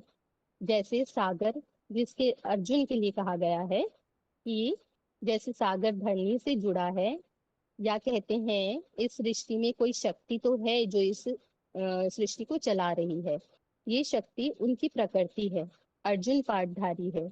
उनके लिए गीता में आता है, वो ज्ञान से जानने योग्य है, उनको और उनकी अवस्था को जानने से मेरे राजाई भाव को पाते हैं, पाप मुक्त हो जाते हैं, इस दुखी संसार में फिर से नहीं लौटते, जो कि साधु सन्यासियों का लक्ष्य होता है। क्यों? उनको और उनकी प्रकृति को जानने से ये सारी प्राप्तियां क्यों होती हैं? क्योंकि उनके उस बीज रूप पुरुष और प्रकृति का कभी विनाश नहीं होता। जैसे कोई याद करेंगे वैसे बनेंगे। इस स्थूल प्रकृति में भी वो ही विशेषताएं होंगी जो विशेषताएं चैतन्य प्रकृति में देखने में आती हैं, जिसका उल्लेख हमें शास्त्रों में भी मिलता है। जैसे अर्जुन रथ, जो कि वास्तव में शंकर का साधारण शरीर है, उसका कभी विनाश नहीं होता। शंकर का विनाश क्यों नहीं होता? क्योंकि वो शिव की याद में तल्लीन होकर अपनी देह को भूल जाते हैं, इसलिए शिव और शंकर एक हो जाते हैं। कहते हैं सगुने अगुने नहीं कछु भेदा। शिव उनमें प्रवेश करके सृष्टि के कार्य करवाते हैं। ज्ञान को ये बताने की कोशिश की है दीदी कि जो अर्जुन है वही शंकर है, क्योंकि श्लोक में तो अर्जुन के लिए समझेंगे ना, ज्ञान तो अर्जुन को सुनाया जा रहा है, पर अर्जुन रथ को अनादि कैसे कहेंगे? क्योंकि शास्त्रों में उन्हें कभी अनादि नहीं कहा है, पर इस श्लोक में तो उनके लिए, प्रकृति के लिए अनादि शब्द आया है, तो फिर वो कौन है? शास्त्रों में तो शंकर को अनादि बताया है, क्योंकि अर्जुन और शंकर एक ही पाठधारी हैं। अब दो दो तो अनादि नहीं हो सकते, अर्जुन को कहा है तो वही शंकर का भी पाठधारी है, जो कि 13:19 में बताया कि पुरुष और प्रकृति को अनादि जानो। जैसे शास्त्रों में लिंगोद्भव की कथा में शिवलिंग, जो कि स्त्री पुरुष का प्रतीक है, उसको अनादि बताया है। कहा है प्रकृतिम पुरुषम चैव विधि अनादि उभो अपि विकारांच गुणान चैव विधि प्रकृति संभवाम। तो यहाँ पे शंकर के लिए बताया है शास्त्र के उदाहरण के सहित कि वो अनादि है। तो जैसे शंकर महाकाल है, उसे कोई काल खा नहीं सकता, तो उसी तरह से ये स्थूल प्रकृति का भी, इसके 5 तत्वों का भी कभी विनाश नहीं होता, केवल रूप परिवर्तन होता है। गीता में प्रूफ है 11:32 में, कालो अस्मि मैं महाकाल हूँ। और स्थूल प्रकृति के लिए उल्लेख आता है एक कविता में कि हिमगिरी के उत्तंग शिखर पर बैठ शिला की शीतल छां एक पुरुष भीगे नैनों से देख रहा था प्रबल प्रवाह। इसमें सृष्टि के अंत को दर्शाया है, जिसमें शंकर रूपी पुरुष और प्रबल प्रवाह रूपी प्रकृति अनादि दिख रहे हैं, अंत तक और उसके बाद भी कायम है। फिर दूसरा उदाहरण है, जिस तरह स्थूल प्रकृति हमारा भरण पोषण करती है, वैसे ही शिव शंकर ज्ञान और योग से हमारी आत्मा का भरण पोषण करते हैं, जिसकी याद में मन के सुख और शांति के लिए ज्ञान युक्त प्रवचनों और कीर्तनों का आधार लेते हैं। जैसे कि अगर कोई पूछेगा कि भाई भगवान हमारी आत्मा का भरण पोषण कैसे करते हैं, तो हम उन्हें बताएंगे कि हम प्रवचनों का आधार लेते हैं सुख और शांति के लिए। और 9 के 5 में भी कहा है, भूत भृत मम आत्मा, प्राणियों का भरण पोषण कतरी मेरी आत्मा। अगर कहें कि भगवान सृष्टि के हर मनुष्यों को भोजन पानी से उनका भरण पोषण कर रहा है, तो फिर गरीब लोग भूखे क्यों रह जाते हैं कई कई दिनों तक? वास्तव में अपने कर्मों का फल है वो। भगवान स्थूल भोजन पानी का भरण पोषण नहीं करता, भगवान तो आत्मा का ज्ञान योग से भरण पोषण करते हैं, और स्थूल प्रकृति हमारे स्थूल भोजन पानी से पोषण करती है। तीसरा है, सतयुग त्रेता द्वापर कलयुग में सृष्टि का वातावरण बदल जाता है, गिरावट ही आती है। क्यों? क्योंकि चैतन्य प्रकृति ही युगों के परिवर्तन के निमित्त बनती है। वो परिवर्तित होता है तो यही प्रभाव स्थूल प्रकृति में भी देखने में आता है। उनमें प्रकृति के, चैतन्य प्रकृति में के तीन गुणों का आवर्तन होता रहता है। सतयुग में सतगुण की प्रधानता, द्वापर में रजोगुण, और बाकी जो दोनों गुण है वो मर्ज हो जाते हैं कलयुग में तमोगुण। इसीलिए हनुमान चालीसा में कहा है, चारों युग प्रताप तुम्हारा। माना वो चैतन्य प्रकृति ही युगों को परिवर्तन करती है। और शिवलिंग को भी 4 अलग अलग मेटल में दिखाते हैं, सोने में, चांदी में, ताम्र और लोहे का लिंग बनाते हैं, जो 4 अवस्थाओं से पसार होने की निशानी है, जिसके फलस्वरूप स्थूल प्रकृति में भी परिवर्तन आता है। चौथा है, जैसे सृष्टि में माता पिता के मेल से संतान उत्पन्न होती है, वैसे ही पुरुष और प्रकृति के एक होने से वो बन जाता है अव्यक्त मूर्तिमान, जिससे फिर जगत की उत्पत्ति होती है। इसीलिए क्योंकि उन दोनों के मेल से जगत की उत्पत्ति होती है, तो वही प्रभाव फिर सृष्टि के माता पिता के मेल में भी दिखाया गया है। इसलिए शंकर को जगत पिता कहा है। अगर प्रकृति का संपूर्ण विनाश हो जाए तो नई सृष्टि कहाँ से बनेगी? तो यहाँ पे ये बताने की कोशिश कर रही हूँ कि संपूर्ण विनाश के लिए जो कहा जाता है कि विनाश हो जाता है, तो वो पूरा विनाश नहीं होता, केवल प्रकृति का रूप परिवर्तन होता है। अगर हो जाए तो फिर नई सृष्टि कहाँ से आएगी? इसलिए प्रकृति और पुरुष का कभी विनाश नहीं होता, जो कि 2 के 17 में कहा है, अविनाशी तु तद विद्धि येन सर्वमिदं ततम विनाशम व्ययस्यास्य न कश्चित कर्तुमर्हति। जिस द्वारा ये सारा जगत फैला है वो बीज अविनाशी है और उसका विनाश करने में कोई भी सक्षम नहीं है। और 5वां है कि उसकी अव्यक्त मूर्ति ना जो स्टेज बनती है, उसी की यादगार है बर्फ का लिंग, जो प्रकृति को कंट्रोल करने की यादगार है। और उसके फलस्वरूप हम स्थूल प्रकृति में क्या देखते हैं कि सतयुग त्रेता में प्रकृति दास दासी बन जाती है देवताओं की। इसीलिए देवताओं को सदा निरोगी दिखाया जाता है। जो फिर आगे, जो ऐसी बर्फीले लिंग जैसी अवस्था वाले पुरुष और प्रकृति को जान लेंगे, जानकर सब तरह के आचरण आत्मिक स्थिति में करेंगे, वो मृत्यु लोक के पार चले जाएंगे, जिसका उल्लेख 13 के 23 में है। यह एवं वेत्ति पुरुषम प्रकृतिं च गुणैः सह सर्वथा वर्तमानः अपि न स भूय अभिजायते। पर जानेंगे कैसे उस पुरुष और प्रकृति को? ज्ञान से, जिसका उल्लेख 13 के 17 में भी आया है। ज्ञानम ज्ञेयम ज्ञान गम्यम, क्योंकि वो ज्ञान के द्वारा, मनन चिंतन मंथन के द्वारा, अव्यभिचारी याद के द्वारा जानने और पाने योग्य है। जितना गहराई से उनके बारे में मनन चिंतन किया जाएगा, उतना ही आत्माएं स्वयं को उनके निकट महसूस करेंगी। जैसे दिखाते हैं कि जब कृष्ण ने अर्जुन को गीता का ज्ञान दिया, तब उन्हें परमात्मा कहा, नहीं तो उससे पहले बंधु सखा ही मानते रहे। तो ज्ञान से पुरुष और प्रकृति के मेल को, उनकी अवस्था को, प्रकृति के द्वारा करवाए कर्तव्यों को जो पुरुष है वो प्रकृति के द्वारा जो कर्तव्य करवाता है उसको पहचान कर फिर याद से उनके पास पहुंचा जा सकता है, ताकि फिर से दुखी दुनिया में ना आना पड़े। इस सृष्टि में कार्य कर रहे पुरुष और प्रकृति के कार्यों में सहयोगी बनने से दुख की दुनिया में नहीं लौटते। भगवान को फिर आगे का श्लोक लिया है 25। भगवान को ऐसे ही दयालु और कृपालु नहीं कहा जाता, जिसका उल्लेख 25 में है। अन्ये तु एवं अजानन्तः श्रुत्वा अन्येभ्यः उपासते ते अपि च अतितरन्ति एव मृत्युं श्रुतिपरायणा।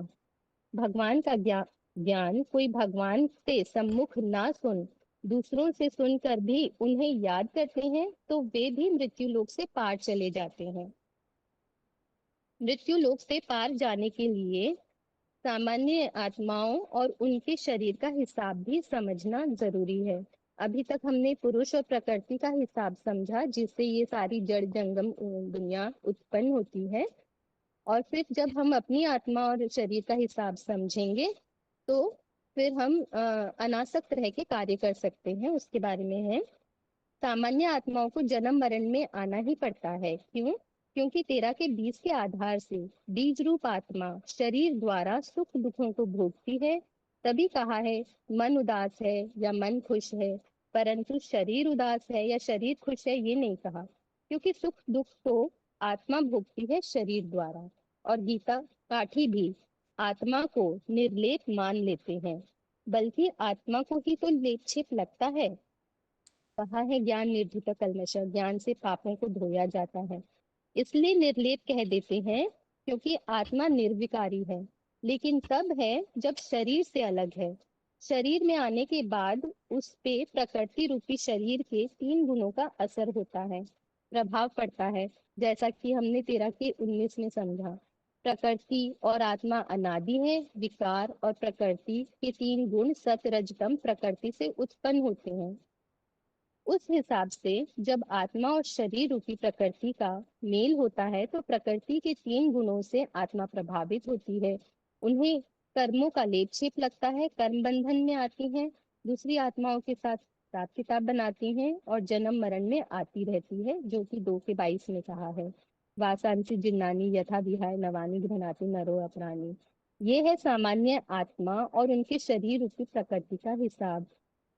जब वो जान लेती हैं कि ये सृष्टि हूबहू रिपीट होती रहती है और होती रहेगी, इसे ड्रामा समझेगी तो देह के मोह से छूट सकती हैं। इसका उल्लेख हूबहू रिपीटेशन का उल्लेख 2 के 12 और 4 के 5 में भी आया है। जब ये सारी जानकारी मिलती है तो उसके बाद आत्मिक स्थिति में ये कर्मों का प्रभाव सुख का वाइब्रेशन बनाता है। कोई सुख के वाइब्रेशंस में, स्वस्थिति के वाइब्रेशंस में शरीर छोड़ता है तो स्वर्ग को पाता है। कहा है अंतमते सोगते। ओम शांति दीदी। ठीक है।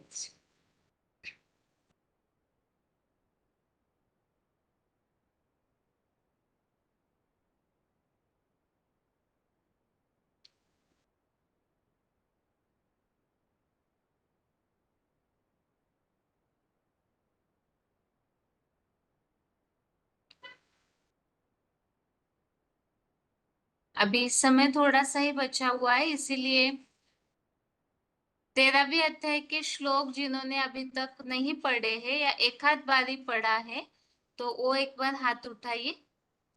13वें अध्याय के श्लोक जिन्होंने बिल्कुल कभी भी न पढ़े हो या तो एक ही बार पढ़े हैं, ऐसे हाथ उठाइए।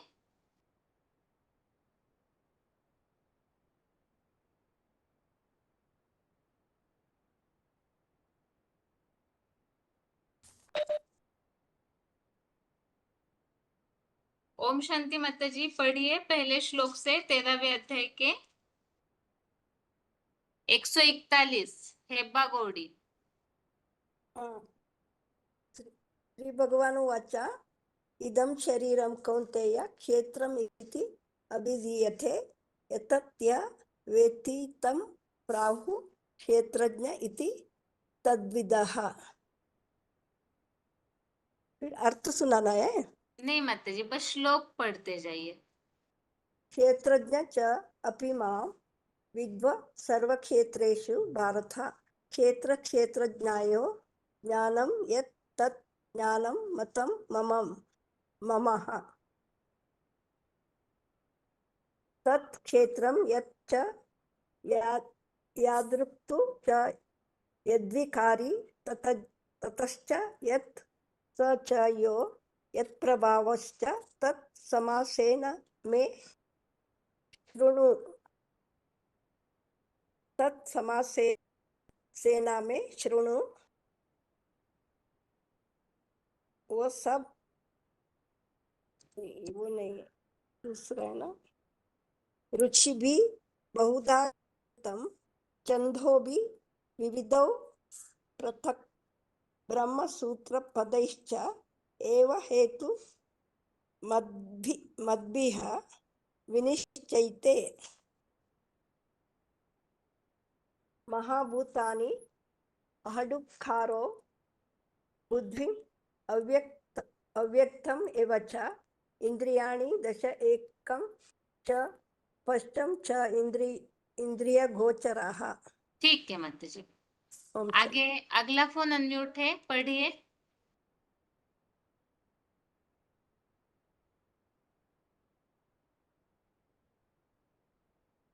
इदं कार्य कौन्तेय क्षेत्रम् अपि। हेलो बहन जी, एक माता जी को मैं बोलते तो बोलेगी। हाँ हेलो बहन जी, माता जी रोल नंबर बताए और बोले। रोल नंबर 18,728 लेंगे। कहाँ से बात कर रहे हैं? हाँ इदं एक तो बोलता है बहन जी क्या हो रहा? कहाँ से बात कर हेलो रहे हैं? कहाँ से बात कर रहे हैं माता जी? हरिपुर। ठीक है, बताइए। हरिपुर मधुबन। 18,728 रोल नंबर हाँ बताए। Roll number. इदं कार्य कौन्तेय क्षेत्रम् इति अभिधीयन्ते एतत् ये व्यतीतं वा प्राहुः क्षेत्रज्ञ इति तद्विधः।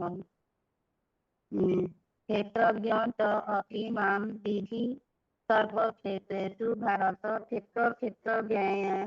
ज्ञानं यत् तत् ज्ञानं मतं मम तत् क्षेत्रं यत् जागृतोऽधिकारी यतस्य यत् तत् यो तद्भावश्च तत्त्वत भावश्च तत् समतेन मे शृणु।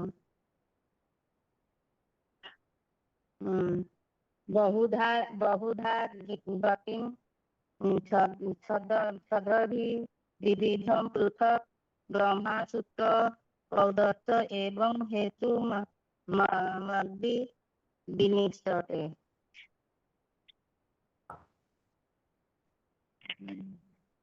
महाभूतानि अहंकार बुद्धि अव्यक्त एवं च इंद्रियाणि दश एकं च पश्चात् इंद्रियाणि च इच्छा देश सुख दुख संख्या चेतना धृति एतत् क्षेत्रं समासेन सविकार उदाहृतम्।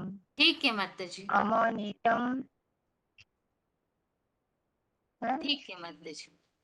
ओम ओम शांति। आगे पढ़िए 16743।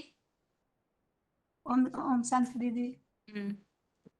7वें श्लोक से पढ़िए माता जी। 7वां श्लोक से? हाँ जी। ठीक है।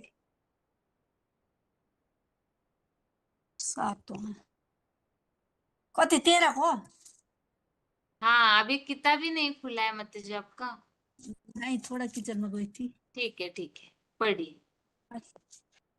13 का ठीक है खोल रही हूँ। 11 12 13 किताब की 5 6 7 अमानित मदन भित्वाम शान्तिराजसम आचार्य उपासनम शौचम स्थिरमात्म विनिगिर इन्द्रियार्थेषु वैराग्ये मनहंकार एव च जन्म मृत्यु जरा व्याधि दुख दोष दर्शनम अशक्ति नर भी रन भीसंग पुत्रदा गृहादिषु नित्यं च समचित्तस्त्वं निष्ठ पपतिषु मयि चान्य योगेन भक्ति व्यभिचारिणी विविक्त देश सेवितो मरतीर्थ न संसदि आध्यात्म ज्ञान नित्यतम तत्व ज्ञान दर्शनम एतत् ज्ञान मिति प्रोक्तम म ज्ञानम एत अन्योथा ज्ञेयम् एतं प्रवक्ष्यामि यज्ञत्वमृतमश्नुते अनादिमत् परमं वर्म न सतना समुद्रचे सर्वत्र परिपादं तत्सर्वतो शिशिरो मुखम सर्वत्र सूक्ष्म लोके सर्वमा वीर्त तिष्ठति सर्वेन्द्रिय गुणाभासं सर्वेन्द्रिय विवर्जितम् असक्त सर्वदृक्चैव निर्गुण गुणविकृत बहिरंच भूतानां मचर चरमे वच सुष्मत्वात् अभिज्ञेयं दूरस्थं चान्तिके सतत् अव्यक्तं च भूतेषु विभक्तमिव च स्थिरं भूतव्याप्ति च तद्ज्ञाये गर्षिणो परो विष्णु च ज्योतिषामपि तज्ज्योति तमसः परमुच्यते ज्ञानं ज्ञाय ज्ञानगम्यं वृद्धि सर्वस्य विष्टित इति चेतं तथा ज्ञानं ज्ञाय चोक्तं समातन मद्भक्त एतदि ज्ञाये मद्भावोपपद्यते प्रकृतिं पुरुषः चैव विद्यानादि उभा विक्रांश गुणात् चैव वृद्धि प्रकृति संभावन कार्यकरण कर्तृत्व हेतु प्रकृति उच्यते पुरुष सुख दुखानां भोक्तृ हेतु उच्यते पुरुष प्रकृतिस्थो भुंगे प्रकृति जान्य गुणान् कारण गुण संगोषे सदा सती योनिषु जन्मसु उपदेष्टा नमन्तो च भर्ता भोक्ता महेश्वर परमाते चाप्युक्तो देहे अस्मिन् पुरुष पर ठीक है माताजी एवं ठीक एवं व्यक्ति पुरुषं प्रकृतिं च गुणैः सह सर्वथा वर्तमान नोपि न स भूय अभिजायते। ओम शांति दीदी। हाँ माताजी वैसे आप शायद अचानक फोन अनम्यूट हुआ इसलिए जल्दबाजी में बाकी ठीक ही पढ़ रहे हैं आप कहीं कहीं थोड़ा सा शब्द कुछ छूट जा रहे हैं तो आप प्रैक्टिस कीजिएगा फिर अगली बार दोबारा पढ़िएगा ठीक है दीदी किचन में थी अब ये वही किचन में समझ थी गई मैंने एकदम अचानक फोन अनम्यूट होने से आप थोड़ा सा ये हो गए ठीक है हाँ जी ठीक है आगे पढ़िए माताजी रोल नंबर बताइए और अपना शोभा माता जिनका नाम लिखा है पढ़िए जल्दी एक मिनट कहाँ से पढ़ो 7वें श्लोक से ही पढ़िए माता जी मानित्वम अदम्भित्वम अहिंसा शांति आर्जवम आचार्योपासनम शौचम स्थैर्यम आत्मविनिग्रहः इंद्रियार्थेषु वैराग्यम अहंकारम एव च जन्म मृत्यु जरा व्याधि दुख दोषाणुदर्शनम आसक्तिः अनभिष्वंग पुत्रदार गृहादिषु नित्यञ्च समचित्तत्वम् इष्टानिष्टोपपत्तिषु मयि यच अनन्ययोगेन भक्तिः अव्यभिचारिणी अविविक्तं देशसे विविक्त देशसेवित्वम् अरति जनसंसदि अध्यात्मज्ञान नित्यत्वं तत्त्वज्ञानार्थदर्शनम् एतत् ज्ञानम् इति प्रोक्तम् अज्ञानं यत अतः अन्यथा ज्ञेयं यत् तत् प्रवक्ष्यामि यत् ज्ञात्वा अमृतम् अश्नुते अनादिमत् परं ब्रह्म न सत् तत् न असत् उच्यते सर्वतः पाणिपादं तत् सर्वतोक्षिशिरोमुखं सर्वतः श्रुतिमत् लोके सर्वम् आवृत्य तिष्ठति सर्वेन्द्रियगुणाभासं सर्वेन्द्रियविवर्जितम् असक्तं सर्वभूतं चैव निर्गुण गुणभोक्तुं च बहिः अनन्तश्च भूतानाम् अचरं चरम् एव च सूक्ष्मत्वात् तत् अविज्ञेयं दूरस्थं च अन्तिके च तत् अविभक्तं च भूतेषु विभक्तम् एव च स्थितं भूतभर्तृ च तत् ज्ञेयं ग्रसिष्णु प्रभविष्णु च ठीक है फुल नंबर अपना बताइए 20999 कहाँ से बात कर रहे? नासिक से। हाँ, ठीक है माता जी। हाँ, ओम आगे शांति। पढ़िए माता जी कालिंपोंग। संदेवी 16 से हाँ जी 13 की 17। हाँ जी माता जी। ज्योतिषाम् अपि तथा ज्योतिः तमसः परम् उच्यते ज्ञानगम्यं हाति सर्वस्य विशिष्यते इति विष्टितम् विशिष्टम् इति क्षेत्रं तथा ज्ञानं चयं च उक्त समासतः मद्भक्तम् एतत् विज्ञाय मा भद्रवाय उपपद्यते प्रकृति पुरुष चैव वृत्ति अनादि उभौ अपि विकारान् च गुणानां चैव विधि प्रकृति संभवनम्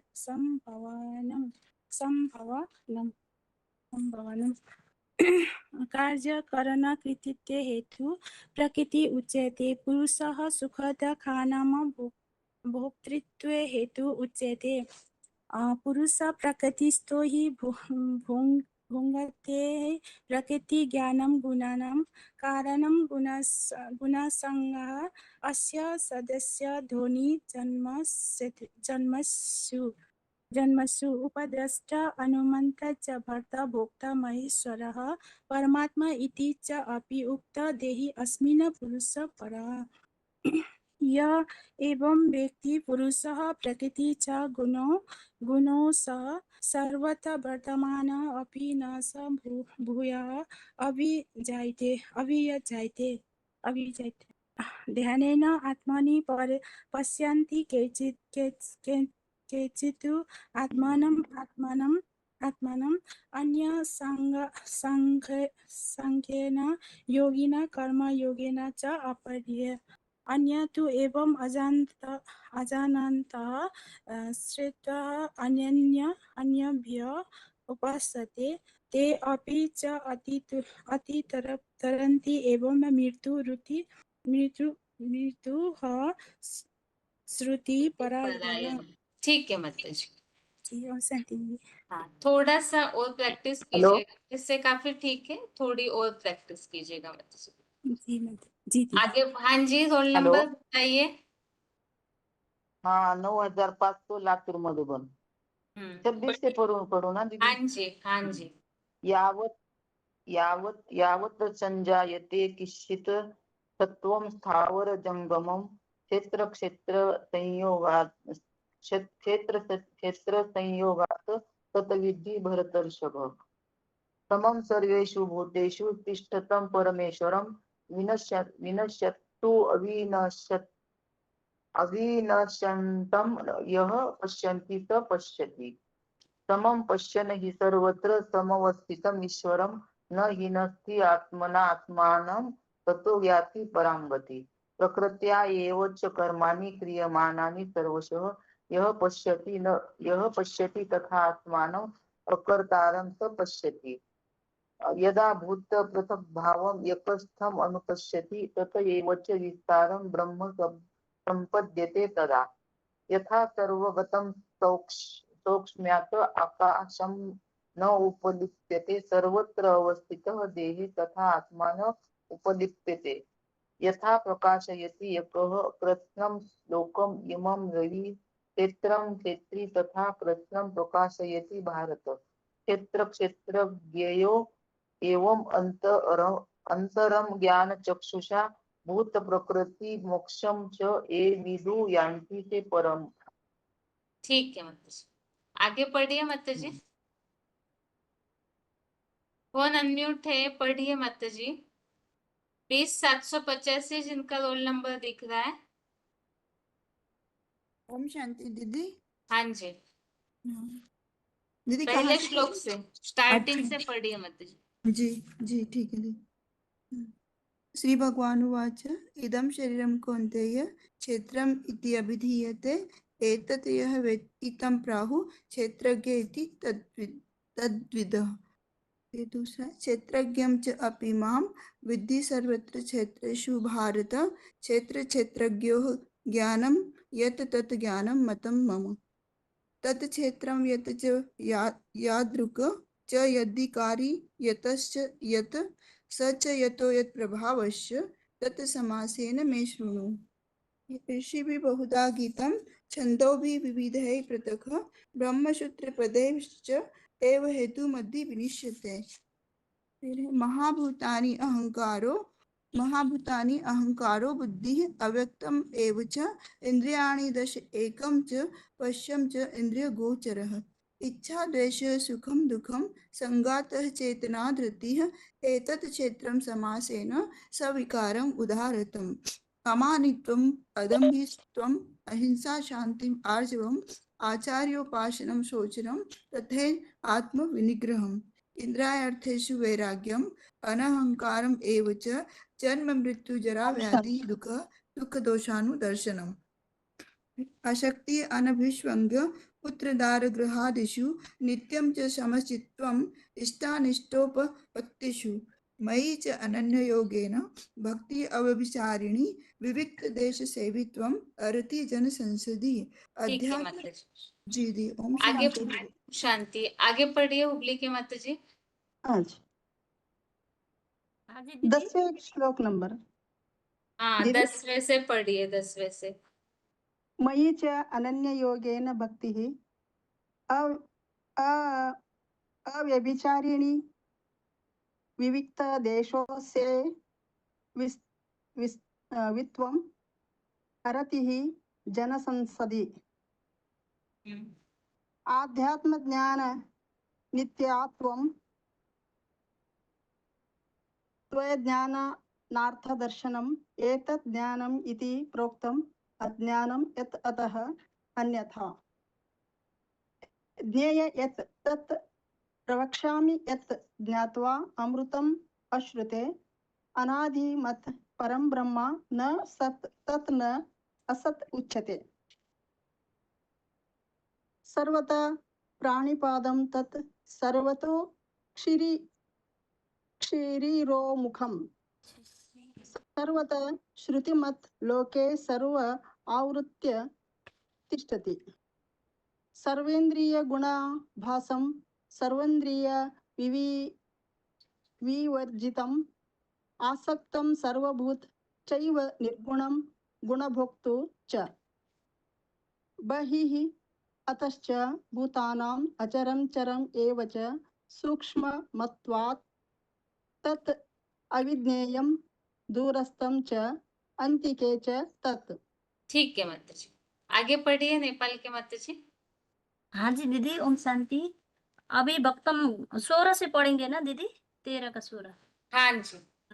अविभक्तं च भूतेषु विभक्तम् इव च स्थितं भूतभर्तृ च ततज्ञेयं ग्रसिष्णु परमविष्णु च ज्योतिषाम् अपि तत् ज्योति तमस परम उच्यते ज्ञानं ज्ञेयं ज्ञानगम्यं हृदि सर्वस्य विष्ठति इति क्षेत्रं तथा ज्ञानं ज्ञेयं च उक्त समासत मदभक्त एतत् विज्ञान मद्भावाय उपदते प्रकृतिं पुरुषं चैव विद्धि अनादि उभौ अपि विकरान् च गुणान् चैव विद्धि प्रकृतसम्भवान् कार्यकरणकर्तृत्वे हेतु प्रकृति उच्यते पुरुषं सुख दुःखानां भोक्तृत्वे हेतु उच्यते पुरुष प्रकृस्थो हि भुक्ते प्रकृतिजान गुणान् कारणं गुणसंगः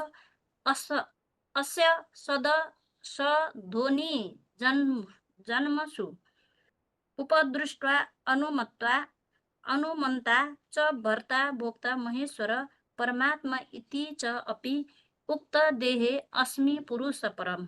ठीक है माता जी। ठीक है आगे हाँ। पढ़िए जिनका फोन अनम्यूट है।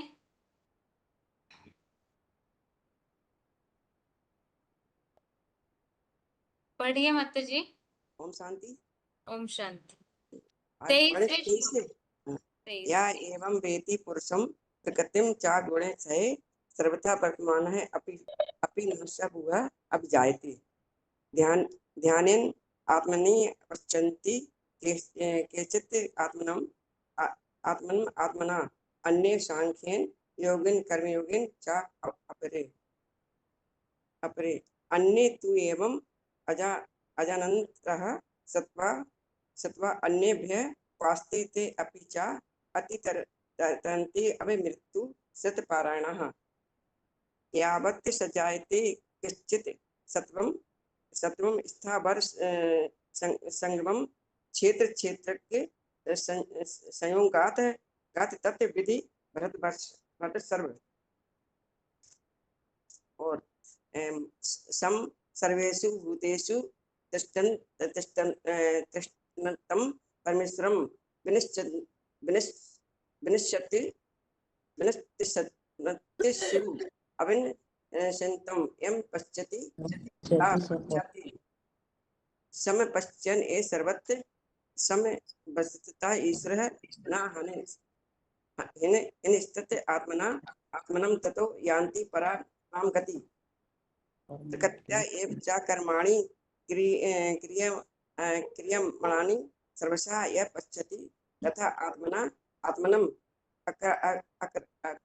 अकर्तारं च पश्यति। ठीक है माता जी, आगे पढ़िए 23-214। हेलो हाँ जी 30 हाँ जी हाँ 30 जी। योदा भूत पृथ्व्याभावं एकस्थं अनुपश्यति तत् एव च विस्तरं ब्रह्मा सम्पद्यते तदा। अरे अनादित्यात् निर्गुणात्यात् परमात्मा अयं अव्ययं शरीरस्थ अपि कन्ते न करोति न लिप्यते।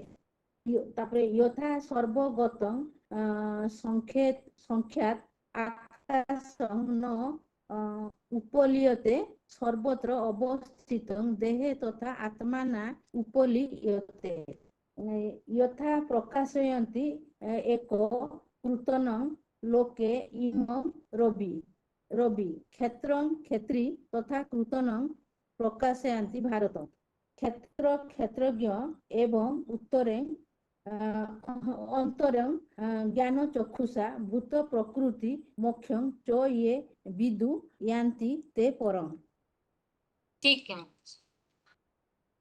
अभी 13वां अध्याय पूरा होने जा रहा है, 2-3 श्लोक ही बाकी है, इसलिए 13वें अध्याय के ही अर्थों को अच्छे से पढ़ के रखिए ताकि ये जो 2-3 श्लोक बाकी है ये होने तक 13वें अध्याय संबंधित प्रश्नों को पूछा जाएगा बार बार, ताकि 13वां अध्याय पूरा होने तक रिवीजन के साथ पूरा हो सके। और श्लोकों को भी पढ़ने की प्रैक्टिस कीजिए। अगले क्लास में अगले टेस्ट में आधा घंटा दिया जाएगा श्लोक पढ़ने के लिए ताकि सभी की पढ़ने की प्रैक्टिस हो। अभी आज के लिए गीता क्लास यहाँ ही पूरा करते हैं। ओम शांति।